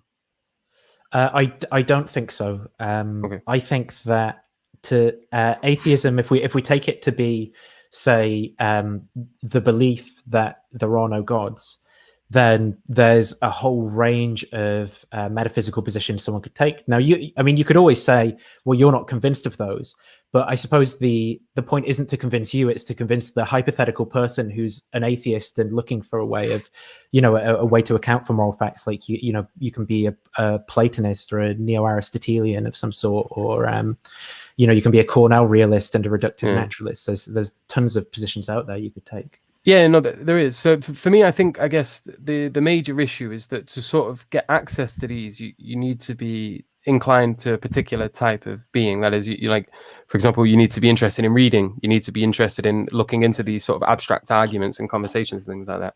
Now, I think for the majority of lay people, where they've got a 9-to-5 job, they don't read often, their thing is maybe watching YouTube videos and this, that, and the other, that a lot of these sort of complex philosophies that can sort of, in a way, whether or not obviously they're true is a separate argument, but they don't have access to that simply because it's just not something they're into. So would you say that in order to overcome nihilism as an atheist or an agnostic, that you need to be someone who's sort of into this abstract philosophy in order to be equipped to deal with it, and that, for example, maybe the layman has to avoid it with other forms of escapism? So we were mentioning things like alcohol or parties or whatever, computer games, whatever it is, Netflix binging. Yeah, I think there's a couple of things that might be sort of getting confused in the discourse here, and that is sort of someone's theory of why the appearance of the world is the way it is, which and how someone lives, and obviously, like, those two can be interconnected. Like, your theory of why the world is the way it is can, like, inform the way that you behave and act. But someone can live their whole life never caring less about what accounts for moral facts and just be content. Like, some people are just like that, and I think that that sort of comes down to just character differences. Yeah, but Nathan, what you were saying earlier, we need to end this very soon. But what you were saying earlier about Graham Oppy and explanation. Sorry, I'm wondering if explanatory virtue is just about saying or making some kind of assertion, adding layers to your ontology without some kind of substantiation, and voila, we've got the same explanatory virtue.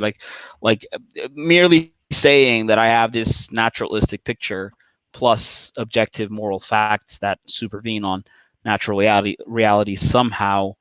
In terms of explanatory virtue, I mean, sure, there's coherence there in terms of like there's no inconsistency, but does that make them on equal grounding in terms of explanatory virtue? I'm talking about theism versus this naturalistic account of objective morality.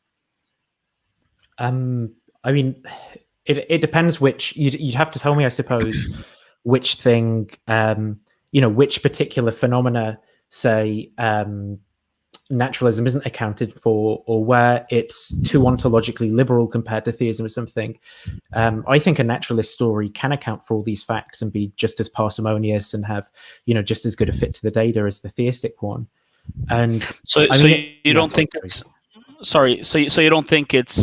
like ontologically liberal to say that we have this material world and we're going to add to our ontology some form of moral facts that supervene on the material reality. We don't know how, but moral facts that we see from our subjective view as normative, as requiring to some kind of consciousness or mind dependency. Somehow that isn't necessary. They supervene on the material, and you don't think that's ontologically liberal? Only as ontologically liberal as the theist picture is going to be. If you're talking about that non-natural picture, but a reductive naturalist isn't going to.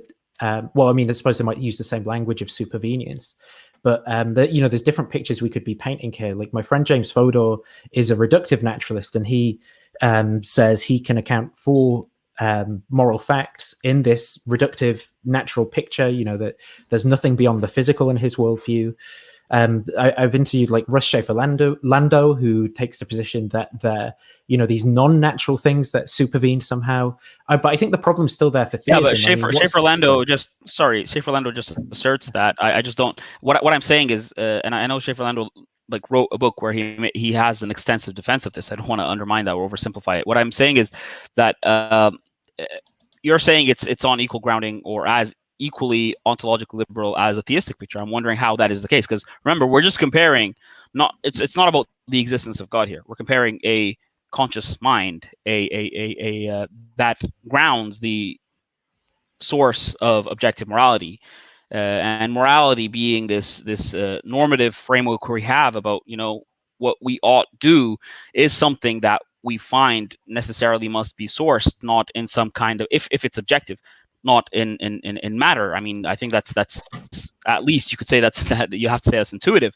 So I'm wondering how those are on equal footing. If I'm saying there's a mind that says you ought to do such, and you're saying no, there's no mind, there's material plus some kind of abstract fact that supervenes on the material that says you shouldn't kill babies. I just don't.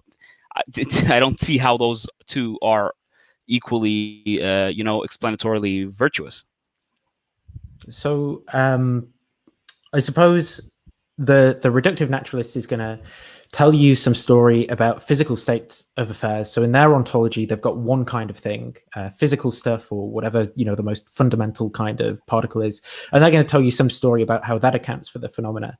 The non-natural moral realist is going to tell you, like you said, about these abstracta that somehow supervene on or have something to do with it. And then there's going to be various kind of theories within that. And then again, the theist, I don't know too much about Islamic theology, so, but I can say at least within Christian theology, there's various positions someone might take. So there might be a Neoplatonist, for example. There might be a theistic voluntarist, where it's God's commands. And the question's still there about, you know, how do these beliefs that God has in his mind have anything to do with it being wrong that I do something? Like, how do they supervene on the physical states of affairs? How do like all those? I think the problems are there for any view ultimately. And then it just comes down to, you know, which one of those are you going to pick according to the theoretical virtues that you think they achieve, or something like that. But I think they all hit that point. Yeah, where but on your so on your view, because you see from a naturalist perspective, from an atheist perspective, generally you see this idea. For example, you guys a lot of times you say that theists have this, you know, go-to card of God did it, right? So how did such and such happen? God did it, right?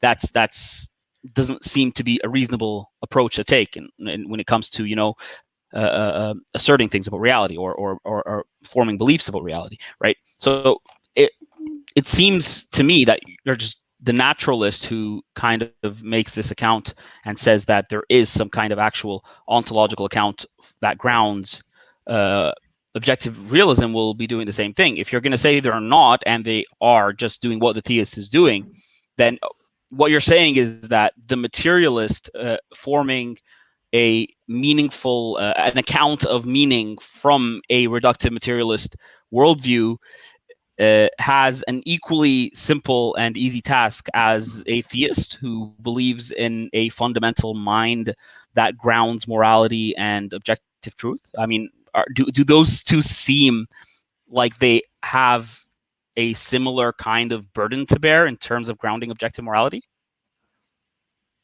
Well, it depends what you mean, but like burden to bear, yes, I think like both has to do their best to sort of make the case for their position, sort of thing, if that's what you mean. Talking about the magnitude, sorry, just to clarify so you can answer clearly, I'm talking about the magnitude of the task at hand, you know, one compared to another, theism and reductive materialism. You think that the magnitude of the task or the work they have to do in order to have a grounding for objective morality or objective meaning on their worldviews, are those on equal grounding, those two tasks? For me, I think so. Yeah, I do think so. So me telling you that there is a mind that is telling me it is good to do this and it is bad to do that is the same as me telling you there is a particle out there that basically grounds the fact that it is good to do this and it is bad to do that. Those two, in terms of explanatory virtue, they are on par with one another. Well, so the first thing to say, I suppose, is that the reductive naturalist isn't saying there's a particle that tells you.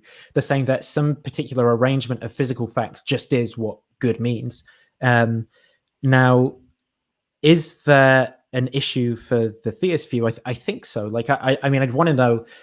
So there's this mind telling you that it's good to do a certain thing, and I guess my question would be, well, like, in virtue of what is it good? Like, how does it know it's good? Like, there's so many questions, and then we're gonna have this question of, well, let's say there is this property like goodness. Well, what does it have to do with the situation of the physical facts? Like, how is it interacting with those state of affairs? Like, this isn't to say that theists can't rationally paint the picture. So the Euthyphro dilemma, I mean, you could simply say that, you know, God is the grounding of morality. You know, I'm sure you're familiar with a modified forms of the divine command theory, where God's nature grounds the objective morality. But I think I still want to press you on that point. You're saying that a certain arrangement of atoms and molecules kinds of grounds the meaning of good and bad. But it's quite obvious to me that, you know, moral values are normative. They're not descriptive of reality. They're saying you ought to do something. They're saying something is virtuous or something is morally reprehensible. That these are normative claims that don't seem to be descriptive of atoms bumping into each other. But somehow you're telling me that one atom bumping into another can explain that, as well as a mind that informs you of that, as well as a mind that governs it. Because, you know, the fact that it is a normative fact kind of intuitively requires some kind of mind to you know, ground it. So it's yeah, go on. I was just going to say, just to interject, so I'll let you finish what you're going to say, and then obviously I'll let Gnosis Nathan respond. I'm just conscious, it's 3 hours into it now. I think it might be good that we try to organize in future an episode on morality in particular, where we can maybe get into the meat and potatoes of that in a bit more detail, because this is a very so maybe Nathan could reply, and then Sharif can end it.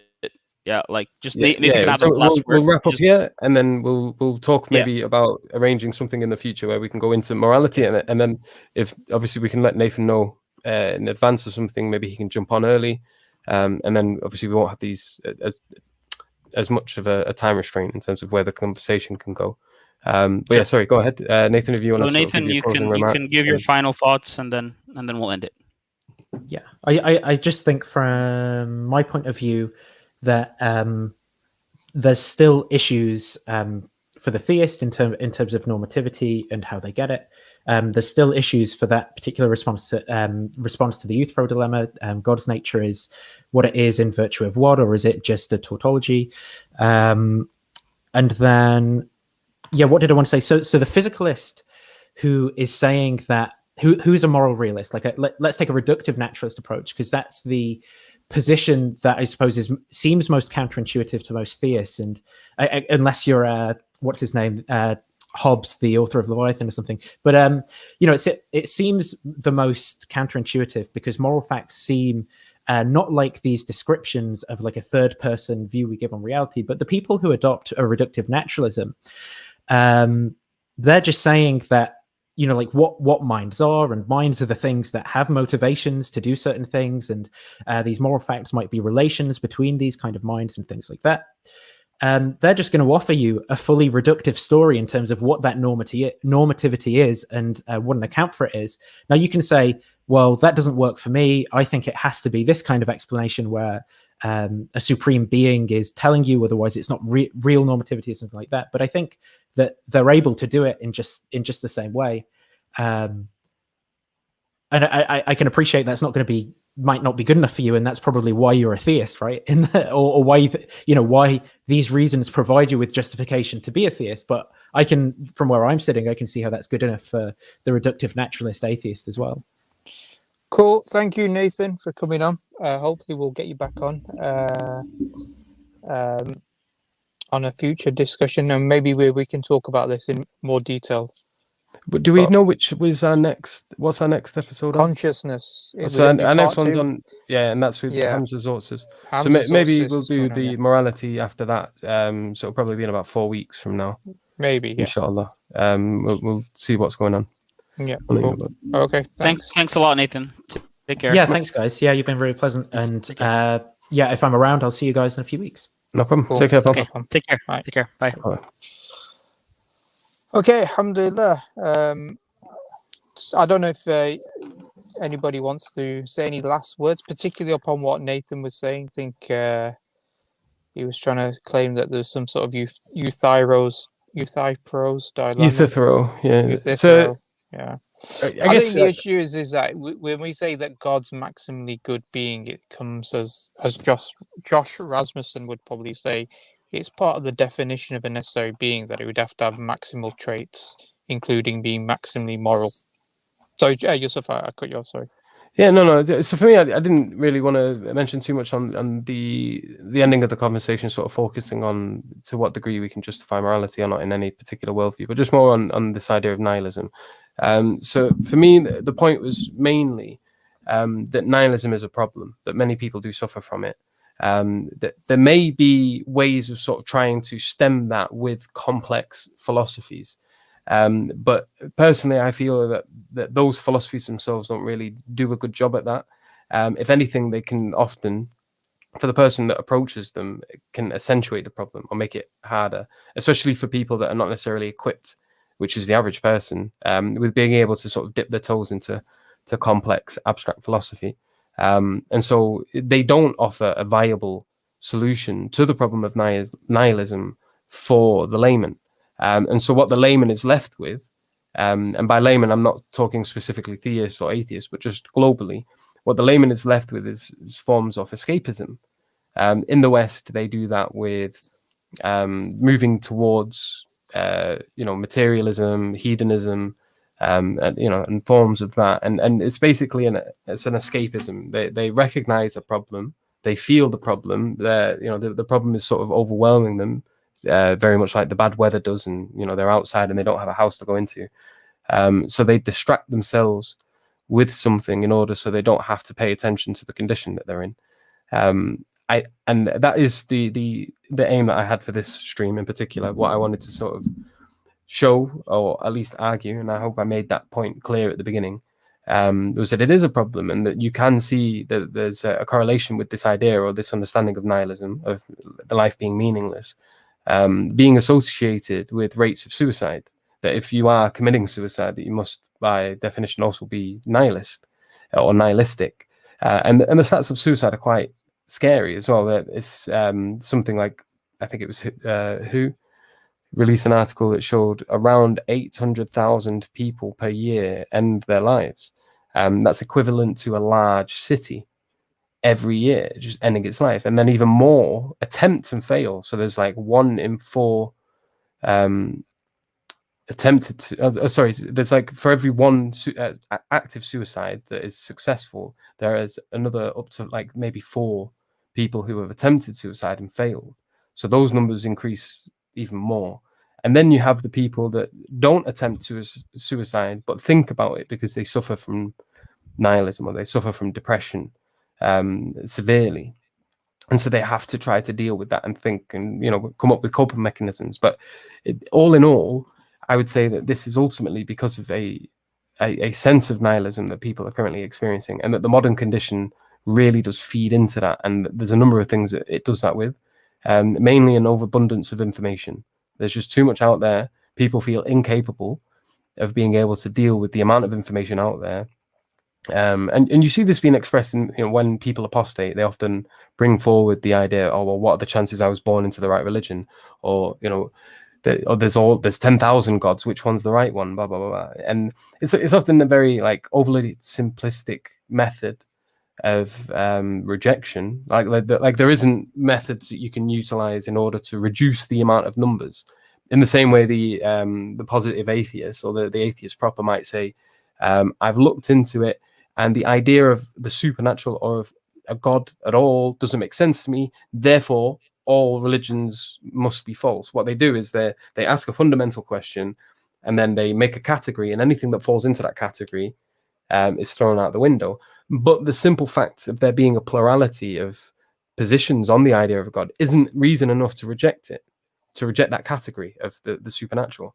And that there are methods, and obviously we've gone through a few of them. We're going to go through more in the future as well. But there are methods of coming to the understanding that there is a necessary being, and then there are arguments that do move from the argument of a necessary being to one that is a god, or that has characteristics that would fit that of being called a god. And then you can go through this method of elimination, where you can say, well, what, if there is a god, what is it, the character? Is it more likely to be a one god or a multiplicity? Is it more likely to be a trinity? Does it have X qualities or not? And then through this, you can go through a process of elimination.